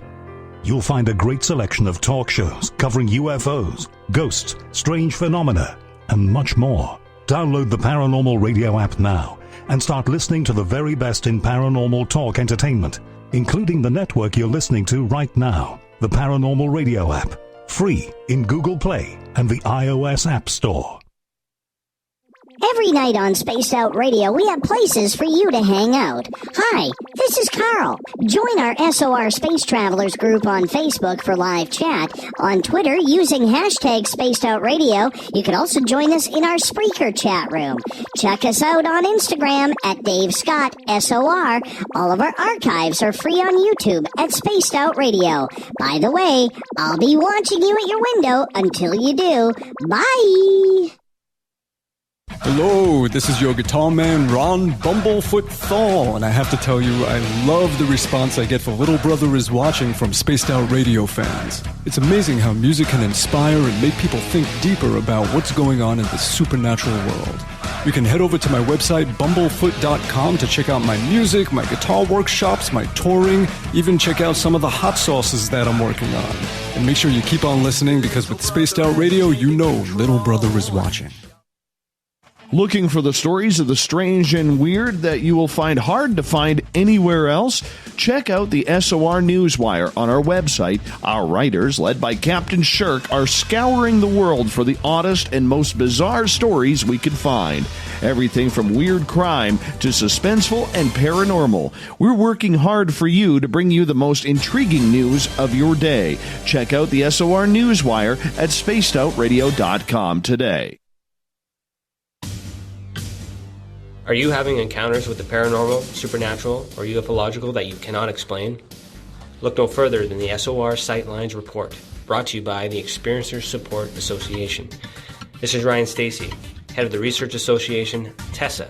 Soon on the Spaced Out Radio website, you'll be able to file your reports and have them researched for you. We are independent and ready to help Spaced Out Radio listeners today.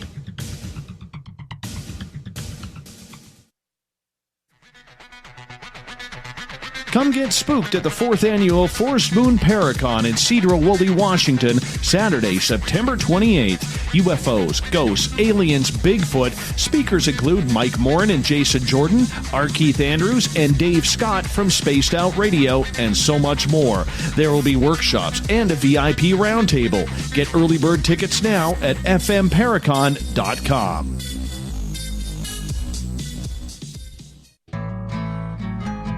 Looking for a place to advertise at a very reasonable cost? Look no further than Spaced Out Radio. SpacedOutRadio.com has an advertising tab that you can click to check out our daily, weekly, and monthly packages to play on the radio, or our website including social media. From commercial spots to banners, we have it all. Check out our competitive pricing today. Coming soon to our website, spacedoutradio.com, is the SOR Space Travelers Club. For just $5 a month, you can get into a private area on our site where you can hang with other listeners in our chat room, post in our forum, and check out a bunch of exclusive content and store that won't be found anywhere else, including a nightly after-show party with Dave. It's going to be the best $5 a month you're going to spend.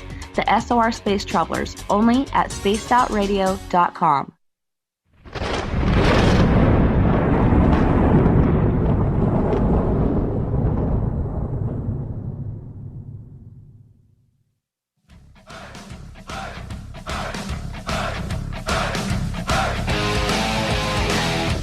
We passed the halfway point of Spaced Out Radio tonight. I am your host, Dave Scott, sitting in the captain's chair of SOR headquarters in the frozen Canadian tundra. Want to remind all of you that if you've missed portions of this show or others, you can always go to our YouTube channel, youtube.com/Spaced Out Radio. Our archives are free. The only thing we ask is that you hit that subscribe button.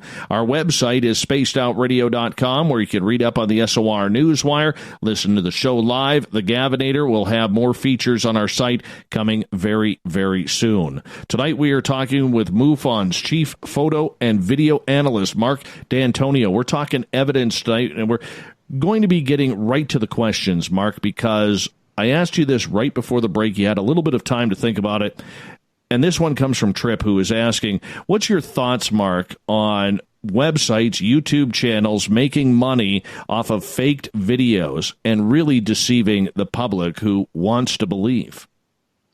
I pretty much, I mentioned earlier, when it's someone who's sending me something innocently, and they don't really know the answer. They're asking me, Mark, what do you think this is? What is this? Is this something real?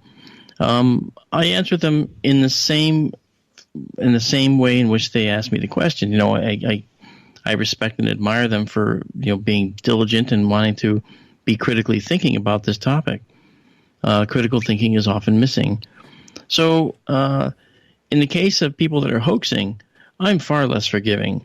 I call people out who are hoaxing, and I make it really hurt because I think that they're really hurting people. In fact, when you watch something on YouTube, you aren't guaranteed that it's real ever. In fact, you're more than likely guaranteed that it's an embellishment of real, if it is at all, and it's very likely not real at all. So, you have to do that, but unfortunately, there's a lot of people who are so eager to believe that anything that comes up on YouTube like this, they take and they internalize it, saying, "Oh, that is me.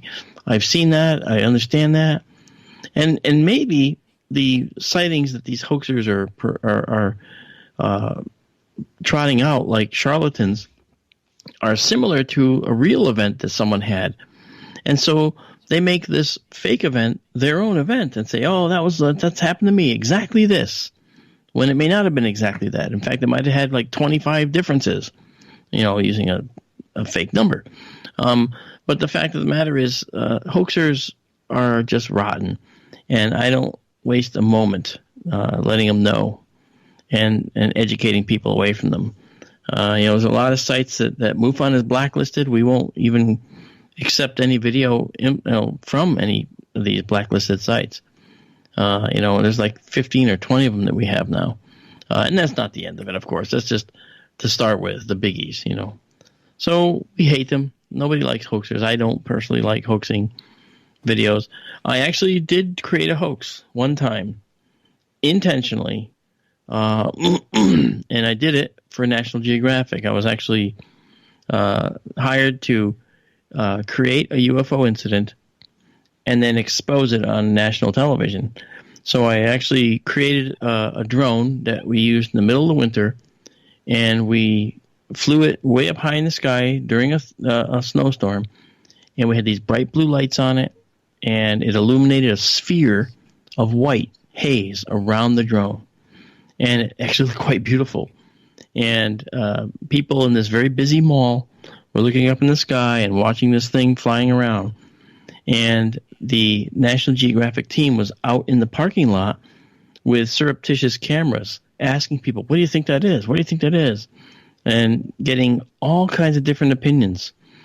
There was at least 2 or 3 smart people amongst all the many that were talked to who said, well, there is a hobby store in this mall. Maybe it's one of there's those new drone things. And those 3 people were very intelligent because they were right. Now, we then landed it right there in the middle of the parking lot and exposed to everybody what you could do with off-the-shelf technology. We were given 48 hours to create the hoax. And so we started from start to finish, from the time we bought the parts to the time we had a finished drone ready to create this. This was the point of the show, was to show how off-the-shelf technology could be used, and it was to educate people about how to avoid being taken. So that's the only time I've ever done that. Wow. Well, it was a good learning experience for you as well to see what the reaction would be. I want to move on here because I do have a question on Twitter from Eric, who is asking what you think of this nonsense going on about Area 51 and raiding Area 51. Everybody has an opinion on it. I came out last night and said that, we're not condoning or supporting anything along those lines. It's a stupid idea. What's your thoughts? My thoughts is that, look, that place still embarks on classified black project work, okay? If you really think it's that important to try and get shot, then I guess go there. But if you think it's important to, maintain our national security without being some loudmouth who spills the beans about some new aircraft that we're using that isn't even alien but ours, then you deserve what you get what you deserve, man. I don't think that it's fair to the people that are working on those projects either. They're working on projects that are trying to better our country's security position as well. And from a personal standpoint, are they keeping secrets from us? Well, we know they are. Okay, because that's the nature of classified projects, isn't it? That's the nature of the Black Skunk Works, right? And they do these projects sometimes for private business, sometimes for the military, all right?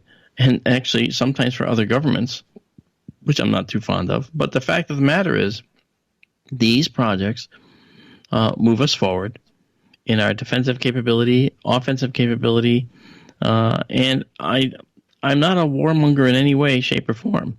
But I do believe that we need a strong defense. And if you're going to go there and try to undermine our defense, you get what you deserve, man. Don't go there what are you going to do? Go walk in there. We demand to be told the secrets. They're not thinking they're going to be giving you secrets. They're thinking, how do we get rid of these people? That's all they're thinking. You could have 500,000 people there saying, we demand your secrets. And they will say, how do we better support guarding this perimeter? They're not going to say, should we tell them? They're going to say, let's get more people guarding the perimeter. And that's how that goes every single time. I think what's going to happen is you're going to see the same 5 or 6 people at the gate, as before, right? They'll be the same 5 or 6, hey, hi, Joe. Hey, how you doing? Okay. And they're going to get arrested as usual. Okay. Be detained overnight. Okay. Go home. Yeah. Okay. I think that there's no secrets there that they're going to tell you just by quote unquote storming the gates. That is silly, and it's actually dangerous. People get shot. I agree there. with you. People do get shot there. There was just someone killed a couple of months ago there. Well, if you're going to violate rules, let's be honest. That's dangerous. You don't mess with it. It's stuff you don't even understand. If it was something that was a little bit more tenable, something where we knew the government was keeping something to themselves that we needed to know about. For instance, like when they dusted St. Louis suburbs with radioactive dust to test how cancers progress amongst women and children, in the 50s, against low-income, people. Doing that, all right, I think is insidious. And that's something that's worth storming a gate over, okay? But trying to find out secrets of UFOs or, that kind of thing under the pretext of finding secrets about UFOs, sorry, not worth getting shot over, just not. I got to ask you in regards, because being Canadian, I'm not very privy to a lot of the intricate American laws. Yeah. And this one's kind of bugging me. And considering you are a professional when it comes to analyzing videos and the laws that kind of go around them, how do you think TTSA, or how does TTSA get away with having their name on all of these 3 videos, the gimbal film, the Tic Tac film, the Go Fast film, when they are property of the United States Navy or the Department of Defense? Well, the truth is they were released through them. I think that Lou Elizondo would be a better person to talk about that. But the fact is, the To the Stars folks and Tom DeLonge, well, they just became the front man. But it doesn't mean you can't show the video. If it was released, it was released. It was government footage. Just they don't own it. They own the variations of it, but I don't think that they can say they own the footage and, hey, you got to stop putting that on your webpage. I don't think they can do that to you. No, but what I'm saying is if you watch Fox News or you watch CNN or any news highlight, and they're showing the video, it's not like up here, if we have a video from a government agency, it says courtesy of, say, the Canadian Department of Defense or the Ministry of Defense or something along those lines. These videos are not saying that. They are actually captioned as To the Stars Academy videos. Yeah, that's right, because and basically what you want to say there is you want to know how they did that successful marketing program and use it yourself. Okay, it's all about their marketing, their branding, and so the branding. I have my company's FX Models. We make special effects models and visual effects models for the film and TV industry. We do Navy work, okay, but most of our Navy work is stuff we can't show, but still we're branded as a Navy model maker, okay, and the fact is.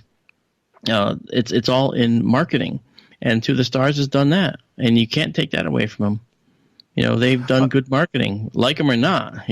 They're marketing, and now everybody thinks that we think To the Stars. You think gimbal, you think Go Fast, you think Tic Tac. By the way, all 3 of those films I analyzed when they first came out, I found nothing spectacular about any of them. In fact, I identified that when the Tic Tac moved out of the view. Was it Tic Tac or I think one of them? It moved out of the view. Apparently, really high rate of speed, and they said the video showed it. The video did not show that. The video showed the IR pod readjusting itself, and it made it look like the Tic Tac was moving, but it was also when you saw it adjust, other things in the scene moved too, that went out just as fast. And I don't think that background noise travels at the whim of the UFO. So same with the gimbal. The gimbal said, the guy said, "Oh, look, it's rotating." That rotation, I could show easily, not easily, but through my analysis, it was actually shown that the rotation that you saw was due to a filter rotating on the front of the IR pod on the F-18, and it was the Raytheon IR pod, infrared pod, and I know that, in fact, for a fact, that it was actually the rotation of that filter internal to the unit that caused this, because every time those discrete rotations occurred, the clouds jumped slightly elsewhere in the view. See, I look elsewhere. I don't look at just the object. And when I looked at the clouds, you see that they also move slightly, indicating that this was a infrared flare, lens flare, on the sensor, caused by too high gain or whatever, for whatever reason.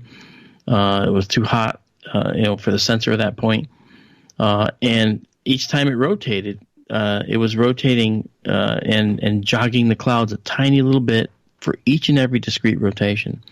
So at the same exact time. So, for instance, that went away. And then that other one that was moving fast on the water, when I actually calculated the speed of that, I calculated the speed was only about 175 miles an hour.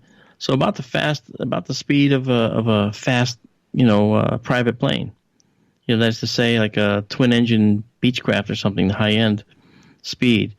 If I recall, it was a Beechcraft I was citing, but it could be a different one.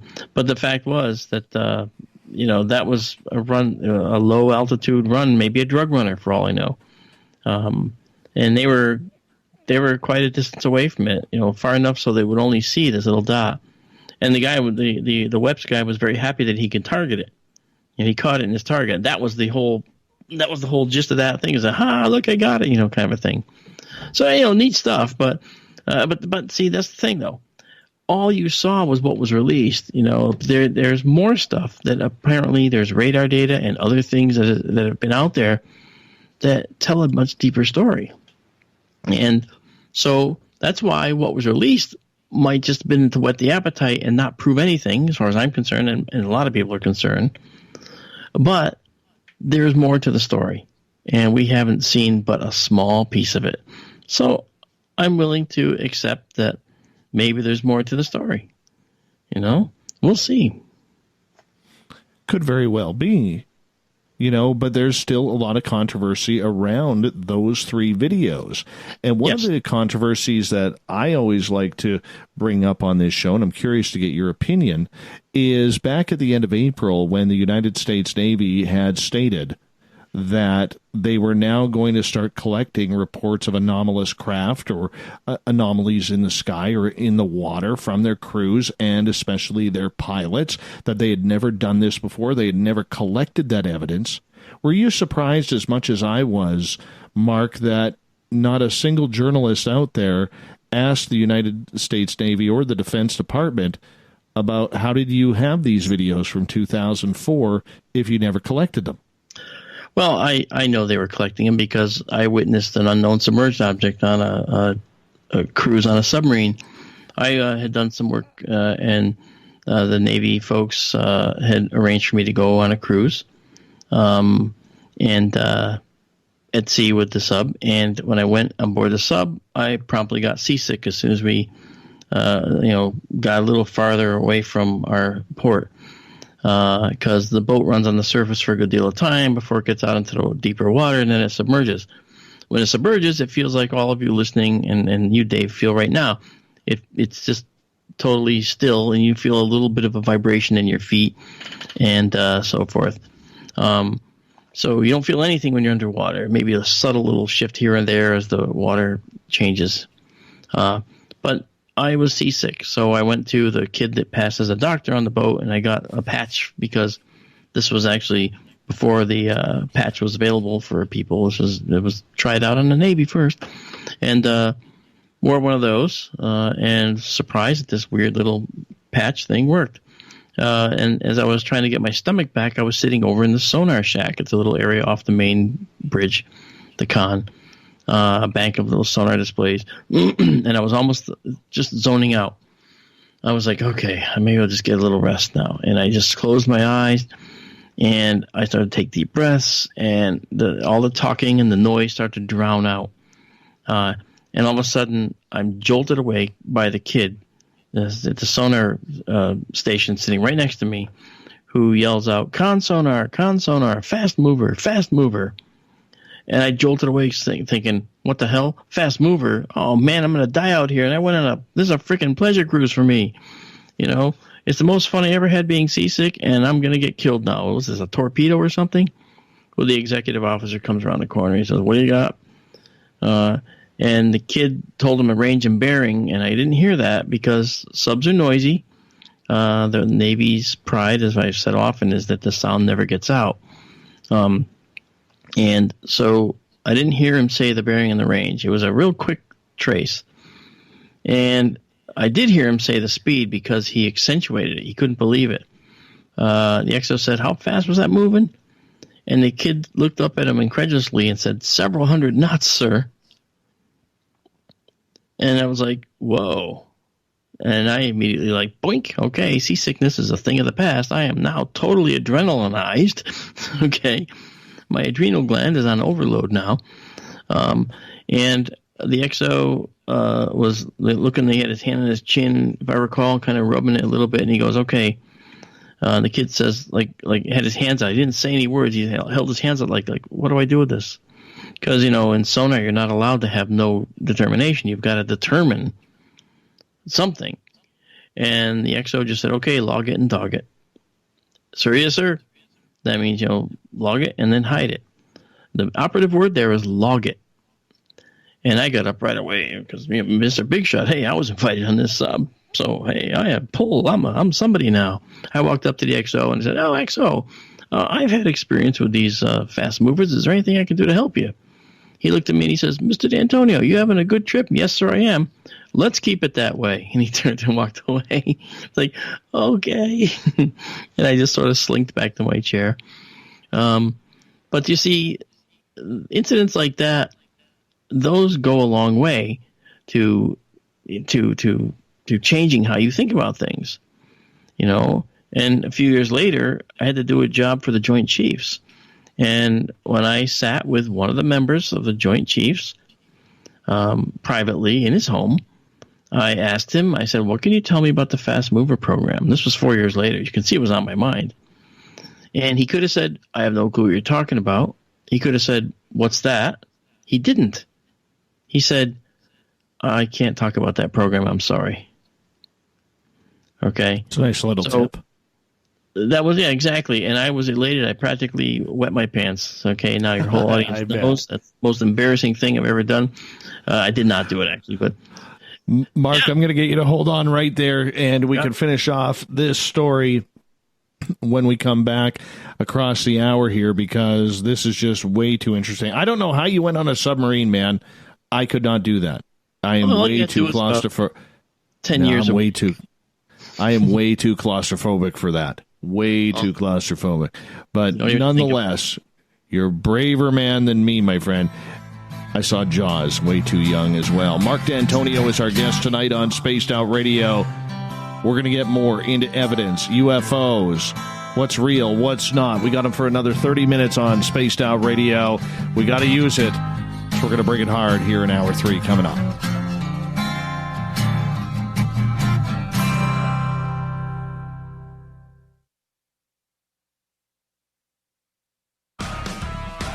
Get your horns up with me on Spaced Out Radio. This is Ron Bumblefoot Thal. Come tune in to SOR where you can hear me rock out with Little Brother Is Watching, the official theme song of Spaced Out Radio. And then come on over to bumblefoot.com where you can find out about my tour schedule, my music, and everything else. Bumblefoot.com keeps you up to date on what I'm doing and the best way to stay in touch with my music and music camps. Sign up for my newsletter at bumblefoot.com and remember, Little Brother Is Watching.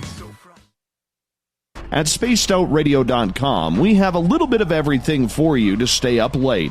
So while you're there, check out our SOR Newswire, where our team brings you stories of the weird and strange to the WTF from around the globe. News on Bigfoot, UFOs, paranormal, Darwinian-type crime tales. It's the stories that the mainstream media usually won't touch. Well, we got them all on the SOR Newswire, only at spacedoutradio.com. We all know on Spaced Out Radio we love a good beard and mustache, so why not take care of your facial hair with Mighty Moose Beard Oil? Made in Canada, we're taking care of beards and stashes around the world. We use 100% natural ingredients with our oils and balms to make your whiskers feel silky smooth. Use promo code SOR2019 at MightyMooseBeard.com today.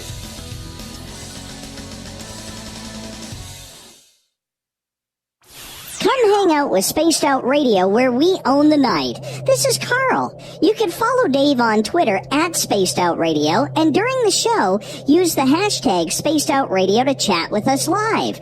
On Instagram, at Dave Scott SOR. On Facebook, give our page a like, Spaced Out Radio Show. SOR archives are free on YouTube at Spaced Out Radio. Come join us, or I will come join you. See you at your window. Find your escape where time has no limits. It's about living today and cherishing the heritage of yesterday. A spirit of adventure for what is new, with the nostalgia of the past. Your timepiece is a reflection of who you are. Life surrounded by beauty from the world around us to the soul within. EscapeWatches.com.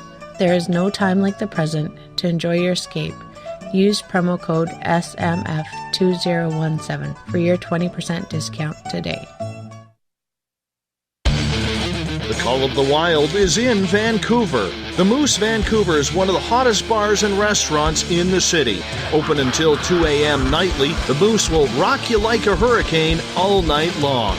Great food with everything on the menu at $6.95 near the corner of Nelson and Granville. Get your horns up and come rock with us. The Moose Vancouver, the official rocking bar of Spaced Out Radio.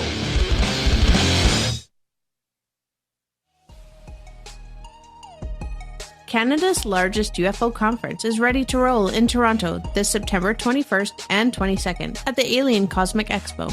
This year is about the experience.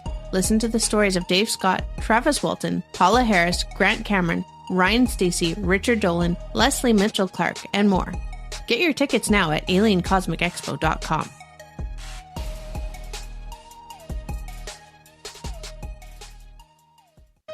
Hey fans, it's Dave Scott. Do I have something for you to check out? A great documentary about legendary Mexican investigative journalist Jaime Maussan and his search for the truth about UFOs. Beyond the Spectrum, Maussan's UFO files can be found on Amazon Prime. It's free to watch if you're a member. You might even hear me in it. So check out Beyond the Spectrum, only on Amazon Prime. Visit purpleplates.com today. For over 40 years, the Purple Energy Plates have been delivering amazing results for their many customers.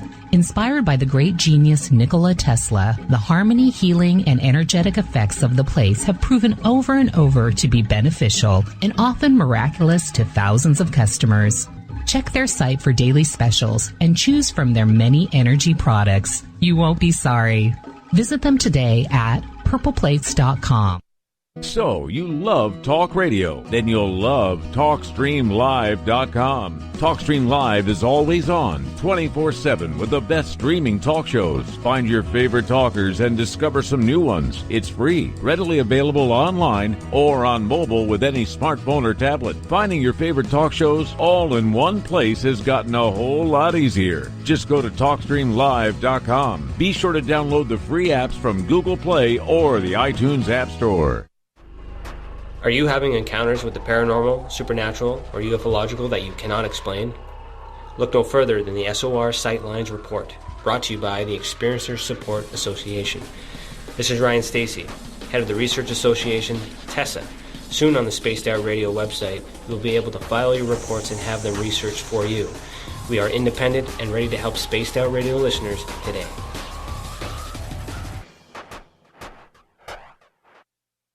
From the mile-high mountains of Colorado to all of you around the world, this is Tessa Nicole Thomas, and I invite you to stick around spacedoutradio.com for Saturday and Sunday nights where I host Spaced Out Weekend. Let me take you on a wild ride of weird and strange topics, from ghosts and ETs to remote viewing, psychic phenomena, and so much more. We get going at 9 p.m. Pacific, midnight Eastern Time on Spaced Out Weekend, where we own the night. On the first Tuesday of every month, I encourage you to come along for a journey with me, Geraldine Orozco, on The Spiritual You. Together, we will take a look at how to access the highest expression of yourself and change your life. Consciousness, ET contact, health, and wellness, we can talk about it all. So come along for a spiritual ride with me, Geraldine Orozco, on The Spiritual You, only on Spaced Out Radio. The freedom to post what you want, when you want. That's the social media freedom you need. Social Media Freedom is the free app in your app store. No need to worry about going to jail or being shadow banned any longer. It's the freedom to say what you feel. The freedom to know Big Brother isn't watching. It's the way social media is supposed to be. Social Media Freedom. It's time to set yourself free. Download from your app store today.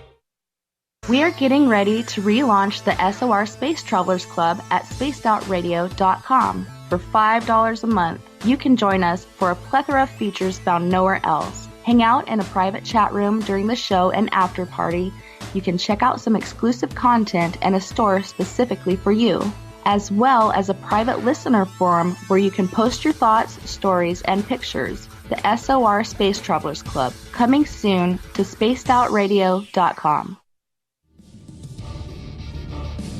Come get spooked at the 4th Annual Forest Moon Paracon in Cedar-Woolley, Washington, Saturday, September 28th. UFOs, ghosts, aliens, Bigfoot. Speakers include Mike Morin and Jason Jordan, R. Keith Andrews, and Dave Scott from Spaced Out Radio, and so much more. There will be workshops and a VIP roundtable. Get early bird tickets now at fmparacon.com.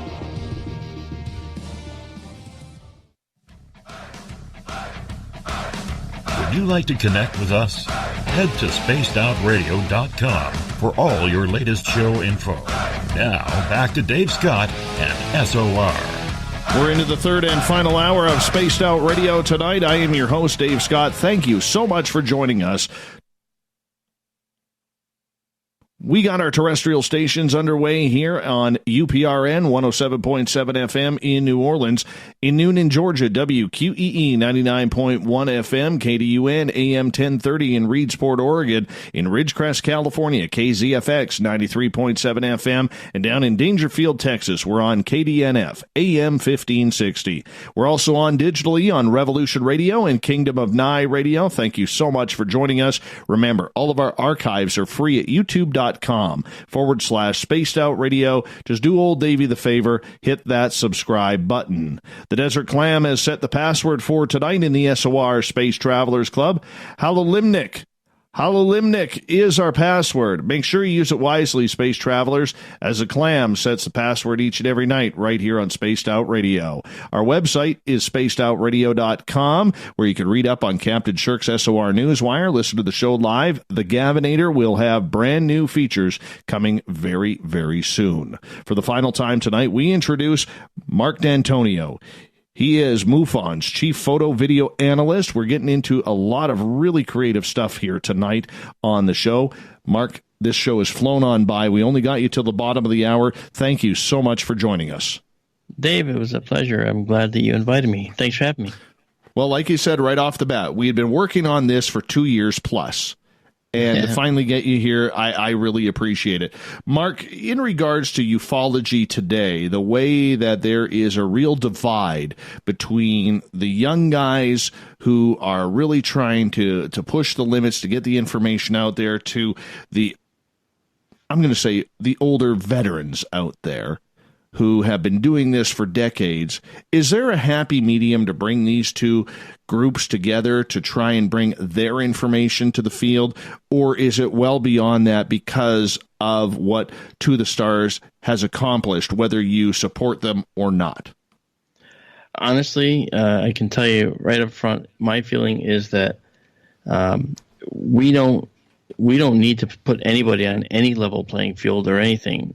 The data is going to do that. If we get incontrovertible evidence that alien craft have been plying our skies and interfering with our aircraft, which could very well be the truth, then it doesn't matter how long you've been doing this or whatever. It's going to be a surprise to not a surprise, but it's going to be a revelation to every single person, young or old. So that's kind of one of the, it's sort of like the truth will be a great leveler of the playing field. And I don't think that we're going to find that you're going to find old guys that are going to say, I knew that was going to be a UFO. I knew the government was covering it up. Well, guess what? So do all the younger guys, because they've been reading all the stuff that all the older guys have been publishing for many years. So yeah, everybody knows what everybody else is doing. Everybody has a good idea that they're here and operating within our airspace. And nobody knows what they are. The Navy doesn't know what's underwater. They just know they're there. They track them. They can't do anything about them. So they just track them, and they don't just call them fast movers like they did on the one I experienced. They call them other things. They have other code words for them too, like jellyfish. So, there's all kinds of things going on, but it's a great leveler because no matter who you are, no matter how old you are, this information is still going to be a revelation that's going to shock you no matter who you are. That's my feeling. Is there going to come a day where we actually see aliens being presented? Do you think that's soon? There's people talking that it's later this year, next year. Stephen Bassett has been, and God bless him, I love the guy, but every year he says this is the year, and yet we're still nowhere closer. Yeah, well, that's true. I saw a post today that said, I have a very good friend who says disclosure is coming Saturday, July such and such 2019. And I wrote, that's for Saturday, huh? I said, well, the difference between someone who is telling the truth and someone who's just yet another blowhard who doesn't know anything is Sunday. We'll see what happens by Sunday. Obviously, so, you can't say it ain't going to happen, but you'd like for it to happen, but we've been so disappointed over all the decades in intervening that if it does happen, we might not even notice it, for crying out loud. It might just be something that we think is another hoax. You're one of the people who has had the ability to see some pretty sensitive information over your years, both in your personal career and with MUFON. What is the mainstream public, in your opinion, that you could talk about is missing when it comes to this subject? They're missing they're missing the science that would help them understand why we think these things can operate the way they do. There's a science that actually can explain. It actually explains why they shimmer and disappear, why they appear to change color, why they can disappear from one place in the sky and appear elsewhere in another part of the sky almost seemingly instantly. There's a science that explains all that. And it has to do with string theory, and it has to do with the way the craft actually propel themselves. And the public doesn't understand that science because it's really very dense. Not the public, the science. Okay? And it's really hard to explain string theory in a way that can actually be understood. But that's my claim to fame, in a sense, if you want to call it that. I try to explain complex subjects in an understandable way, and I try to do that desperately, because I know people are anxious to understand, because that's what they need to know. They need to understand some of this so that they can take it to the next step and say, okay, now I don't just have to believe anymore. There's science that can make my beliefs have some fundamental foundation, and that's what I try to provide. I try to provide a little bit of the science, so that they don't have to just take it on faith that aliens are here. They can see the science as to why they might be here. That's what's missing. And, the science curricula in schools has gone way downhill. Neil deGrasse Tyson and I will agree on this 100%, that teaching science in our schools is something that should have been a very, very high priority for many politicians throughout the years. But it hasn't. Other social programs have taken the lead and sort of diluted science in the mainstream. In fact, science isn't even taught in some school systems anymore, and it really that bothers me, because the only way we're going to get off this planet when we need to leave, and we will, because the Earth is not going to be here forever. The sun is going to use up all its hydrogen. It's going to swell into a red giant, and the Earth, Venus, and Mercury are going to all be swallowed up inside this big red giant, and there won't be anything left here. Now, that'll be in about 3 billion years, maybe 5 billion years. But the fact of the matter is, you might think, well, we don't have to worry about it. In fact, we do, because the infrastructure that will support getting us away from here is rooted in the fundamentals of science. And it's only through the rigorous application of science that we're going to leave this planet. And that's something that I think is very important for people to understand. They need to get the science background. We need to be used to getting science background in our schools again. I was voracious with science. I took home microscopes over the summer from school. As soon as I had access to microscopes, I took them home over the summer, and I started investigating the microscopic world. All summer long, I'd go take pond samples. Okay, I'm a geek. I'm a nerd. I admit. But I had more fun with these microscopes than anything else. And when I wasn't looking in the microscope, I was looking up at the sky in astronomy. So many people don't know how astronomy works. They don't know how stars work. I had one guy argue with me that stars burn because they have lots of oxygen in them. It's not true at all. Okay, but he was convinced it was true. It was absolutely false. But the fact is, the science foundations in schools has fallen so far behind that no one has a good foundation to understand the UFO problem. I wish that people did. Then they could understand, hey, how could you say the thing disappeared on one side of the sky and appeared over here? Well, you'd understand it. Actually, if you looked at if you understood some of the string theory, I can explain some of it, but I don't think that it's, we don't have time. I need a little more time. But I could figure out a way to make it understandable to the everyday person who doesn't have the science background, because that's what I'm good at. That's the thing that I have tried to polish, because I believe in people. I believe in trying to pass on that knowledge, because I want to see people learn and be able to critically think for themselves and not be told what to do, when to eat, what TV show to watch. You ever watch TV? It paces you. If you stream your TV, you can turn it off and then come back at the same spot, But we're a society that's been used to being paced and told what to do. And so if you're told that you don't need to learn science, you just accept it and move on, not thinking of the future. And that's got to change. So that is my biggest, as you can tell, my biggest hot button with what's wrong with people, the disconnect that people have with the ufology. They've got to learn the science behind some of it. And they don't need to be scientists.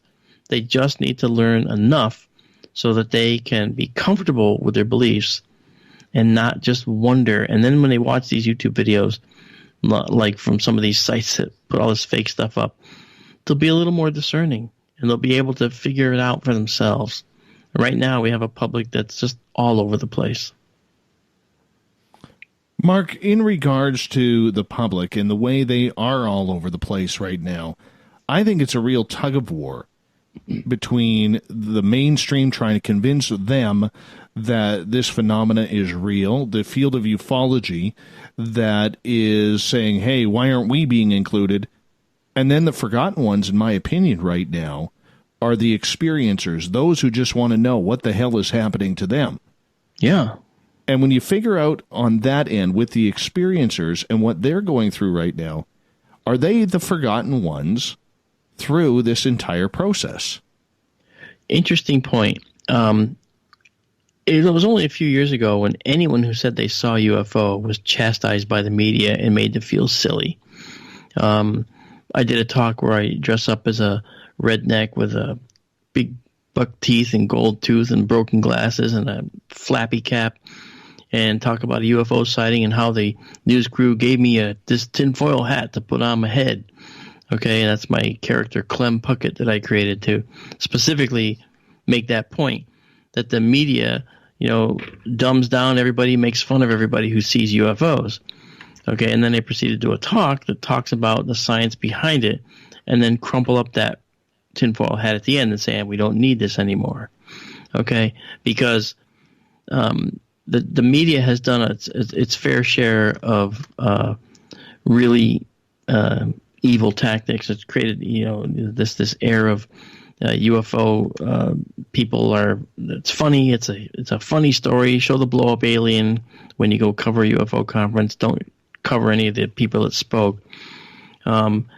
So these types of things, when you watch how this goes down with the media, you say to yourself, what in the world is wrong here? Why are they treating people like idiots?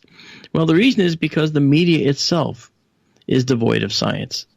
They don't have a background. But guess what they can't argue with? They can't argue with the science. I've never had a single media outlet, and I've had a lot to cover what I've talked about. Never had a single media outlet argue with me when I said, based on the number of planets we found on other stars, because as an astronomer, my specialty I made for myself is exoplanets, planets around other stars, other Earths. And none of them have ever been able to say to me, well, you're wrong about that, because they don't know. And we have some foundational reasons why we say some of the things we do, some fundamental reasoning why we think there might be up to 25 and low end 25 million other Earths just in our galaxy, and as high as 40 billion other Earths just in our galaxy. Okay, we have fundamental science behind that, and even people in the media can't look at that and say, "Wow, I guess that this guy doesn't know what he's talking about." It's astronomy. It's data. It's not just mine. Don't take my word for it. It's out there. Go look it up for yourselves. So the media has done its fair share of this, but they can't argue with the science. You see, you know what I mean? But they can be argued with for not being prepared for this story, which is something, Mark, that I have been harping on for well over a year now. That they were so caught with their pants down in regards to this UFO story that they have literally allowed TTSA or who's ever running TTSA to control a narrative that is being unquestioned. Yeah, well, again, they branded themselves very well. They marketed themselves. We're in a society where, the quick and the purposeful, get their way, and whether good or bad, disclosure is very important. And sometimes we have to say, and this is me talking, sometimes we have to say that even though the tactics are somewhat insidious, you might say, disingenuous, some will say, downright evil, some will say, or questionable, as some would say. The fact is, disclosure is getting done, and it seems like we're getting more information. Now, I've known personally, I've known for decades, plural, that we have been tracking objects underwater. And I didn't start talking about what I experienced until after the Russians came out and publicly stated it. Because every Navy on the planet has had these experiences, and they didn't know what these things were. And every Navy has, most of them actually, have some semblance of a unknown submerged object program that they classify these very fast-moving objects underwater. And we didn't know about it, but they were tracking them, and all along saying they don't track UFOs. So we know the government has a history of lying about certain things or stretching the truth a little bit. So it's hard to trust. So when stuff starts coming out, you just say, yeah, okay, yeah, they're being disingenuous, but you know what? We're hearing about this now finally. Someone's decided they're going to be all self-important and be the lead. Okay, fine. Let them have it. Just tell me more stuff that's real. I ignore the bad. You take what you need and leave the rest. You know what I mean? But if it isn't for the benefit of the public, which the media is supposed to be the watchdog, the eyes, ears of the public. Now, granted, a lot of the national news wires are not doing that these days, considering they choose political sides. But when it comes to but when it comes to the idea, Mark, that this is a story, and I'm sure you would agree with me on this. This is a story that affects every person on this planet, and and when you're not asking the apropos questions, that's where things are not good for anybody. Because when you have anyone controlling the media, the only people who lose are the public themselves. Absolutely, you're right. And that's what we see. Yeah, and I got to tell you, and it's for that very reason, that and some of your folks, I mentioned this to you off the air, some of your folks might know who Douglas Trumbull is. Doug is an Academy Award winner. He's a man who did visual effects work for Stanley Kubrick on 2001: A Space Odyssey. It was his first project that he did with visual effects. He did Close Encounters of the Third Kind. He did Brainstorm with Natalie Wood, and she actually died during his movie. He did The Silent Running with Bruce Dern, with Huey and Dewey and Louie the Little Robots. He did Andromeda Strain. He did Close Encounters of the Third Kind visual effects. Okay, with Steven Spielberg. He did Blade Runner. Why am I telling you this? I'm telling you this because this is the man who is a pioneer. And I was doing an NPR radio show, and the host said, "I got to get you on next time with Doug Trumbull." And I was like, "Really?" Because Doug was one of my idols. I mean, I loved his work and fashioned my own visual effects company after his work. And he basically said, "Yeah, he's a UFO hunter like you." I went, "Really?" I went home and I wrote Doug an email thinking he'll never get it. He'll never read it, because that's what we do. We believe these people live in these high castles. They never bother to respond to the ordinary people. Half hour later, I got a 2-page response, an email from the guy. And within 2 days, I was up there meeting him for the first time and working on a project that he set me loose on. It was a Burger King commercial, and it was a test to see if he can get people all together to work on a commercial. And I went from working on one thing to working on 12 different setups and units, and then got it done. Well, anyway, Doug and I are creating this aerial anomaly detection system. It was UFOTOG, which was his original creation, with a Humvee that had telescopes that came out of it and rotated around very, very fast. It was actually quite dangerous if you got in the way of them. And then I said, well, and he had the same kind of thought. Why don't we just micro-miniaturize all of that and make it a little tiny 18 and 20-inch platter and set it remotely out in the deserts all over the place, even make one for the ocean where it can look down and not up and look for USOs. He loved the idea, and so we've been setting to work on that. And it's called the Aerial Anomaly Detection System because the word UFO, from UFO, TOG, doesn't get funding. So Aerial Anomaly Detection System, it's a system that can be used to look and study satellite orbits. It can look for meteors. It can look for the killer asteroid. It can be like an asteroid monitor. There's a lot of things it can do. For me, I would look for the aerial anomalies, because that's what I do. It's always fun. Mark, we only got about a minute left with you tonight, and I want to say a big thank you for you coming on the show and us finally getting this done after a long time in waiting. It was long. Where can people find your work? Oh, they can find me on Facebook. You can just go to Marc Dantonio. I think that you can find me on YouTube. I know you can, actually. On YouTube, you can go to SkyTour Livestream. SkyTour is one word. Livestream is one word. SkyTour Livestream with Marc Dantonio on YouTube. We have thousands of subscribers.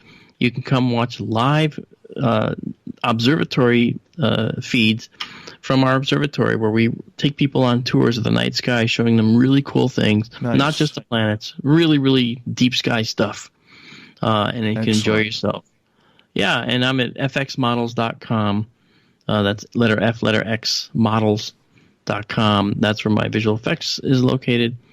And my email is info@fxmodels.com. You can send me an email if you've got any questions or you'd like to send me a video. Wonderful. Wonderful. Mark, thank you so much for coming on Spaced Out Radio. Coming up next, we have the SOR Newswire and the Thought of the Dave. Stay tuned.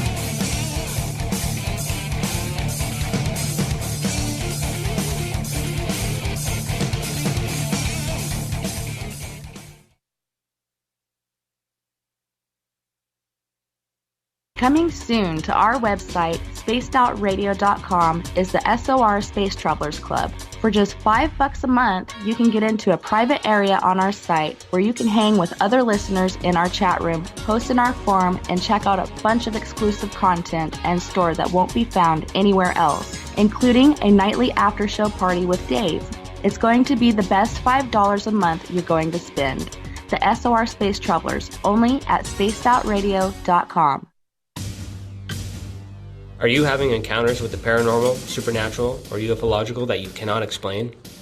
Look no further than the SOR Sightlines Report, brought to you by the Experiencers Support Association. This is Ryan Stacy, head of the Research Association, TESSA. Soon on the Spaced Out Radio website, you'll be able to file your reports and have them researched for you. We are independent and ready to help Spaced Out Radio listeners today. Hello, this is your guitar man, Ron Bumblefoot Thal, and I have to tell you, I love the response I get for Little Brother is Watching from Spaced Out Radio fans. It's amazing how music can inspire and make people think deeper about what's going on in the supernatural world. You can head over to my website, bumblefoot.com, to check out my music, my guitar workshops, my touring, even check out some of the hot sauces that I'm working on.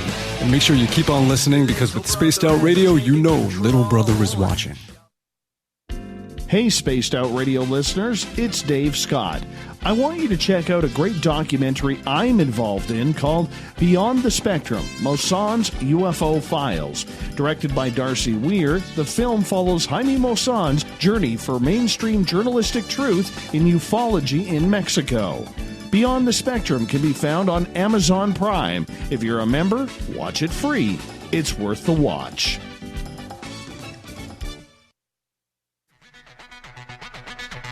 Come get spooked at the 4th Annual Forest Moon Paracon in Cedar-Woolley, Washington, Saturday, September 28th. UFOs, ghosts, aliens, Bigfoot. Speakers include Mike Morin and Jason Jordan, R. Keith Andrews, and Dave Scott from Spaced Out Radio, and so much more. There will be workshops and a VIP roundtable. Get early bird tickets now at fmparacon.com.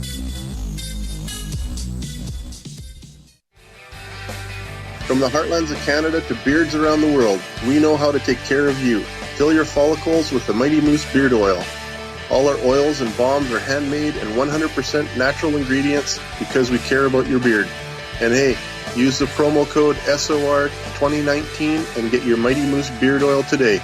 You can check us out on our website, mightymoosebeard.com.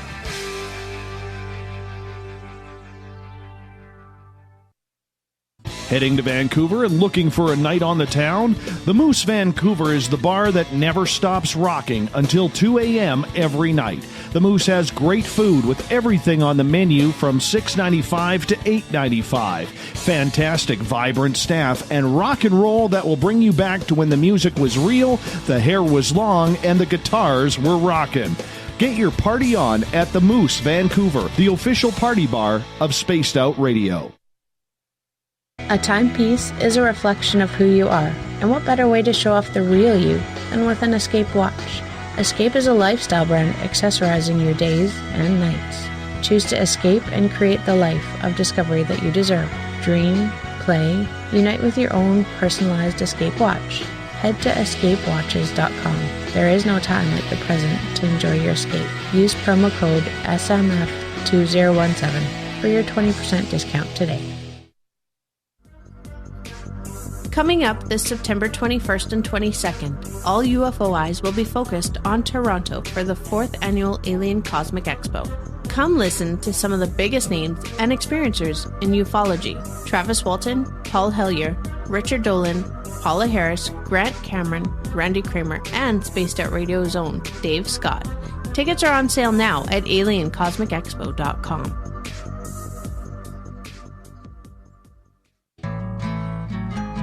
Looking for a place to advertise at a very reasonable cost?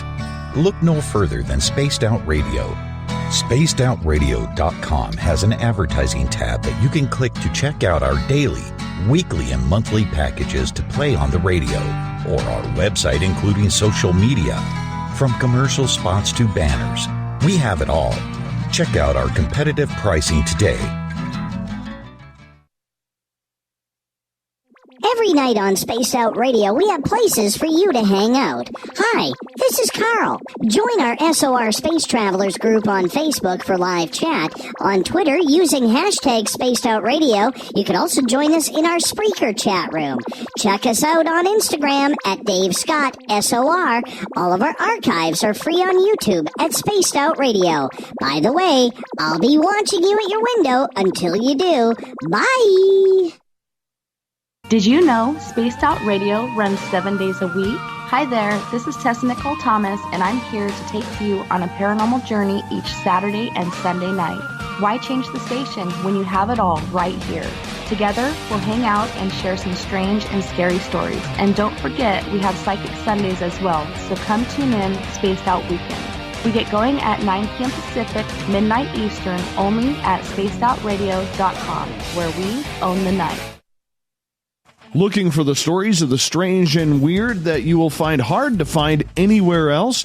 Check out the SOR Newswire on our website. Our writers, led by Captain Shirk, are scouring the world for the oddest and most bizarre stories we can find. Everything from weird crime to suspenseful and paranormal. We're working hard for you to bring you the most intriguing news of your day. Check out the SOR Newswire at spacedoutradio.com today.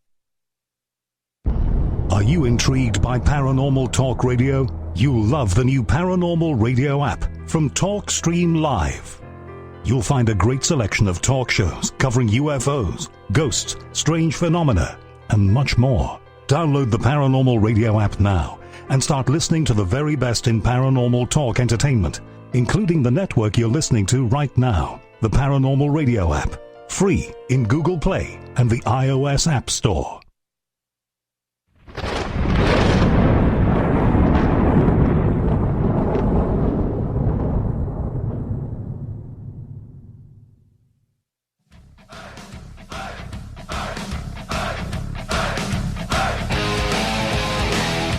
We've rounded third. We're heading for home tonight on Spaced Out Radio. I am your host, Dave Scott, hanging out with all of you from SOR headquarters. Thank you so much for joining us. Reminder, if you've missed most of this show or others, you can always look at our free archives at youtube.com/Spaced Out Radio. Just do me the favor, hit that subscribe button. Our website is spacedoutradio.com, where you can read up on Captain Shirk's SOR Newswire. Listen to the show live soon. This week, the Gavinator will have more features coming for you. Let's get to the news of the night.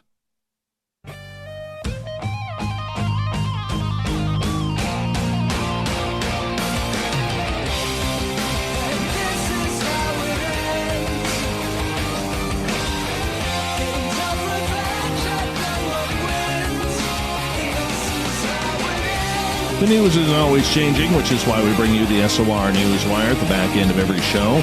We get to the weird, the strange, those stories that are just plain odd. You can catch all of our news at spacedoutradio.com. We're going to start off in the United Kingdom, where there's another story about the creation of Stonehenge. Yeah, you know, the construction of the rock standing up has baffled scholars for centuries as the megaliths, some weighing between 2 and 30 tons, had to be moved from as many as 150 miles to their current site. Nobody knows how they do it because they don't want to say it was aliens. But nonetheless, a new theory has come out from England's Newcastle University.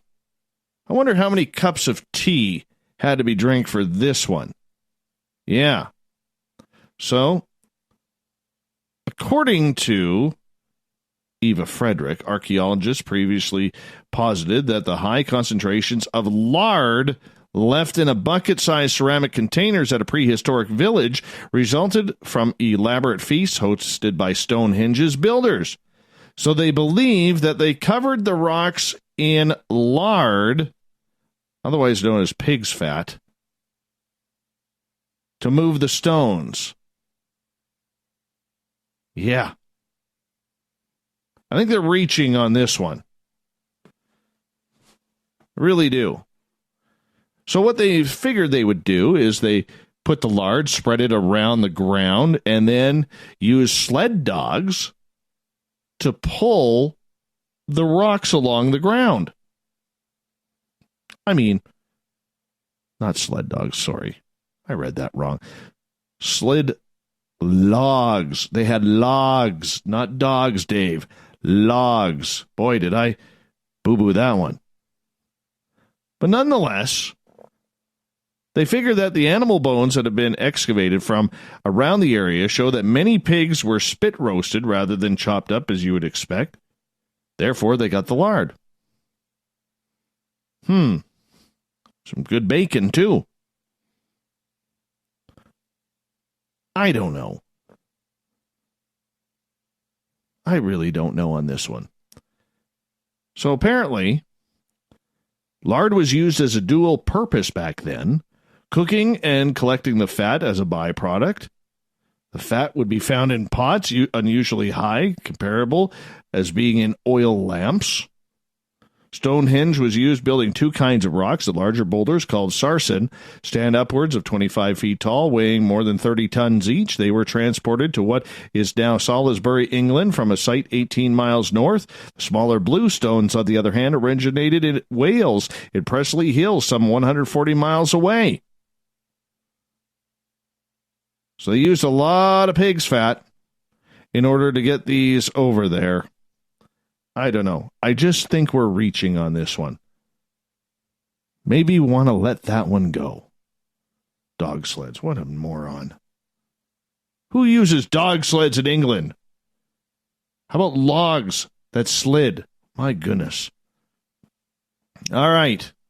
If you are a junkie down in Laredo, Tennessee, be careful. Don't try and flush your drugs down the toilet, please. Yeah, there's a serious warning about this. Serious warning. Police say when they went to serve a search warrant, suspect Andy Perry unsuccessfully tried to flush his methamphetamine and several items of paraphernalia. He was arrested on drug and evidence tampering charges. But you see, here's the problem that we're having. All right. The Tennessee River goes down to North Alabama. Never been to either. Flown over them, but never been there. And apparently, in Shoal Creek and the Tennessee River, there is so much meth and drugs that have been flushed down the toilet and through the sewers and into retention ponds for processing. Sewer guys who are cleaning this up now are saying they are really getting prepared for animals getting stoned on meth. Ducks, geese, other fowl. How about meth gators? Meth gators. Went there. Yeah, apparently they've had enough methed up animals, not messed up, methed up animals the past few weeks that they're trying to figure out what they could do in that area. So they're forewarning the public, the police is, to say if you need to dispose of your drugs, just give us a call and we'll make sure they are disposed of in a proper way. I'm sure there will be some people who take the police up on that. So these methed up animals, it's likely a reference to Limestone County's attack squirrel case that made headlines across the countries. Deputies say that suspect Mickey Polk fed his pet squirrel meth to make it more aggressive. While on the run, Polk denied this on Facebook Live and on radio. Yeah. Don't get the alligators stoned on meth. They may become more aggressive. All right. A diver who was looking for an interesting undersea video footage recently got more than what she bargained for. Lizzie Daly, at Lizzie R. Daly, if you want to follow her on Twitter. It's Lizzzie, or for you Americans, I'll translate. Lizzzie, R, letter R, Daly, D-A-L-Y. All right. So here's old Liz swimming off the coast of Cornwall, England, when she happened upon a giant barrel jellyfish. that was bigger than her.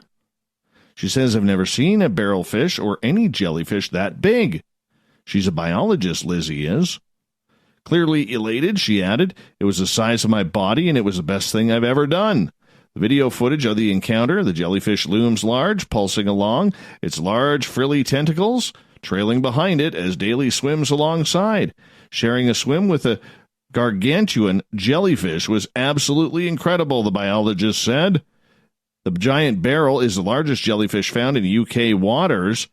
Yeah, apparently it could get up to 3 feet wide, weigh nearly 80 pounds. Yeah, wouldn't want to be stung by that. Definitely would not want to be stung by that. That may hurt. Moving on. From the ew category, Kentucky electrical worker Chris Prater has had better days. When he goes to work, he always does one little ritual, and that is dousing himself with insect repellent. Beat the bugs off he encounters during the job. Well, according to reports, a pernicious tick. Pernicious? Yeah, pernicious tick. Wasn't taking any of that insect repellent. Got a little revenge on old Chris. Crawled up his body and decided to lodge itself in his eyeball. Chris says, yeah, you can't really spray your eyes. The teeny parasite fought its way into Prater's eye sometime during a July tree cutting job in Johnson County. Prater didn't originally think anything of the irritation before the diagnosis. It must have been the sawdust that he got caught in his eyeball, he thought, as he could easily flush it out later. Flush he did, but the discomfort persisted. Prater begrudgingly went and saw an optometrist who broke the news that a deer tick was inside his cornea. Oh, my goodness. That's horrible. Before Prater could wrap his hand around it, the physician numbed the eye, plucked the pest out with tweezers. The tick made a little popping sound as it was pulled out. Doctor sent him off with antibiotics and a prescription for steroid eye drops, and Prater left with one less living thing sharing his body. This guy's lucky he didn't get Lyme disease from this. And apparently, this isn't the first time it's happened. A 9-year-old boy in Connecticut returned from a playground visit when a tick embedded in his ear. I had a buddy of mine earlier this year, up here in the middle of nowhere. He was out riding mountain bikes with his girlfriend. She got a tick up her nose. These ticks, they just don't want an arm or a leg or an ass anymore. They're going for the good stuff, the eyes, the ears, the nostrils. Oh, stay out of the wilderness. All right, let's cheer it up a little bit. Good job by this Maryland man who believes in his numbers. Yeah, just a few weeks ago, he scored a $1,500 Keno prize, played the same set of numbers a few weeks later, and cashed in $20,000. The 53-year-old Indian head man told Maryland lottery officials he was playing Keno this week and got lucky on the same numbers. What are they? They're all numbers of his family birthdays. Yeah. So apparently he hit the $20,000 jackpot on a 10-draw, 8-spot wager with the super bonus multiplier feature. My goodness. You got to be a mathematician to figure out Keno. Says, I turned around and began to see those same numbers one after the other until all 8 had appeared. I was shocked and surprised. Yeah.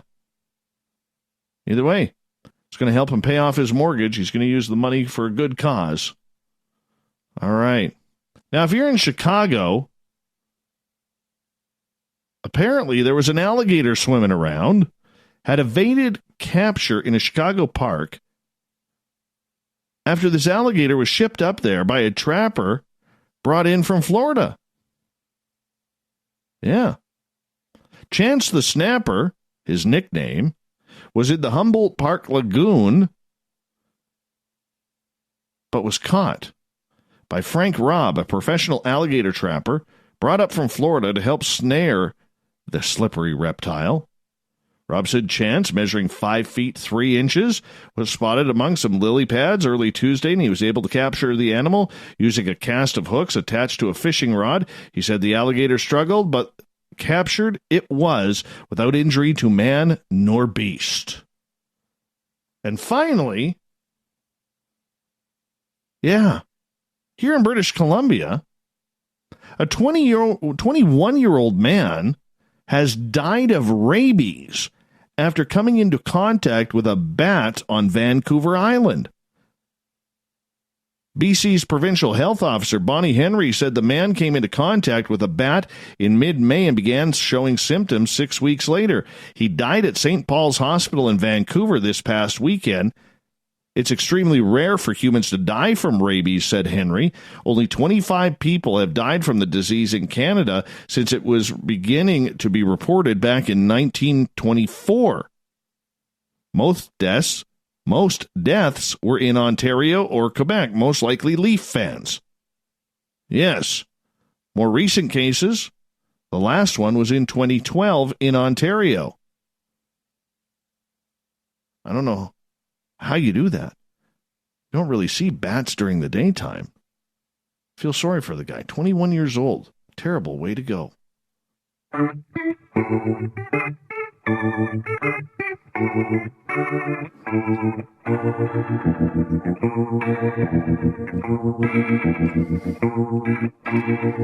Thought of the Dave happens every night at this time, where we ask a question on our Facebook and Twitter pages, then read your responses on the air because we love the audience participation around here. Today's Thought of the Dave is as follows. What makes for great evidence when it comes to strange anomalies? Oh, yes, we weren't going there, weren't we? Yes, we were. Gotta love it. Gotta love it. All right, we're moving on here. Let's get right to it, shall we? Okay. Cody, I want videos from multiple angles, locations of investigators present, if any, audio, location. Lisa and her red hair. Something concrete and physical, such as a corpse or tissue or bones that a DNA sample could be taken from, and or a clear, unblurry photo of the item. Oh, Lisa, that is just way too sane and way too much to ask from the woo crowd. Way too much. Don't know how you do it. Don't know how we're supposed to do that. All right. Let's get this thing going. Gabe.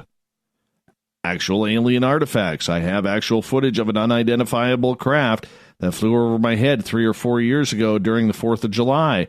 I thought would have got me 1 million hits. Guess what? I found out nobody cares about real UFO footage. Unless you have a dead alien body or alien artifacts, nobody cares. Robert. Religious text may help. Michelle. UFO investigator out of Quebec.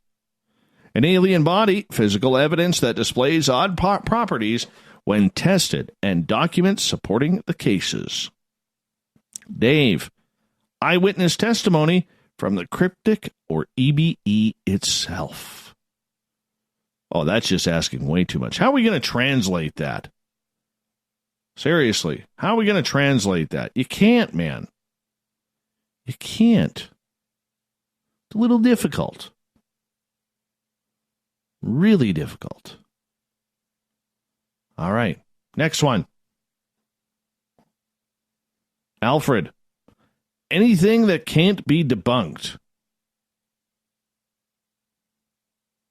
I'd like somebody to debunk Mrs. SOR's cooking. Bruce. It's all about the interstellar money, man. All about the interstellar money. Okay, if you say so. Catherine. According to Dr. Raymond Stantz of the Paranormal Research Group, The Ghostbusters ectoplasm is great evidence. Marty, the retired skeptic, wants a body. Janine, I always find it interesting when you can get the entity on the SLS to interact directly with you. Touch my hand, knock on a wall. It's kind of cool. Haven't seen that yet. Zuger, repeatable, independently verified scientific testing. That is the only correct answer. Anything else is just ignorant. Mike, a.k.a. Foya Boy. Clear video footage, a shot, no shaking, today's newspaper, and a signed and notarized affidavit by all witnesses. Eric, a souvenir T-shirt from the Skinwalker Ranch gift shop, please. Okay. Bram, seeing it with my own eyes, barring that, physical trace evidence. Mass sightings, like the Phoenix Lights. Danny, multiple angles of video footage and eyewitnesses like the Phoenix Lights. Of course, that still wasn't enough. Taro, a great backstory, and remember, kids, never let the truth get in the way of a good story. We're going to leave it with that one right there. Thank you to everybody participating on the Thought of the Dave. We'll do it all again tomorrow night. So we appreciate you doing that. Totally appreciate you doing that. Yeah, we're going to have a good night tomorrow night. Mike Morin from Haunted Crew of Canada is joining us for Ghosts of the Great White North. Darcy Weir is also going to join us. We're going to try and get Jaime Musan on tomorrow night, too. We're going to do our best. That's for sure. We'll see how that goes. 9:06 Pacific, 12:06 a.m. Eastern at spacedoutradio.com. Hey, big thanks to Captain Shirk for preparing our news for tonight for the SOR Newswire. Great stories, Captain Shirk. Great stories. Really appreciate it. Don't forget, you can check our website, spacedoutradio.com, for the SOR Newswire. We got Mr. Ron Bumblefoot Thaw rocking in the background with Little Brother is Watching. Bumblefoot is the official music of Spaced Out Radio, rocking us in and out of every single show. Get your horns up for the guitar god himself. Special thanks to everybody listening in at home, in your cars, at work, in our chat rooms, the SOR Space Travelers Club on Facebook, on Revolution Radio, on Spreaker. Can't forget the snarkiness at hashtag Spaced Out Radio on Twitter. Wherever you may be, please remember this show is copyright by Spaced Out Radio and SOR Media Ventures Limited.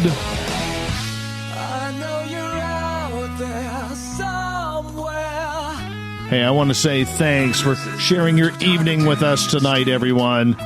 Because together, my friends, come on, say it with me. Make a mistake. We're watching.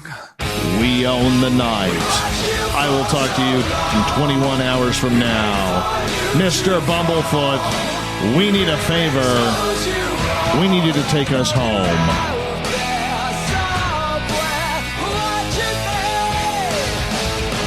Good night, everybody.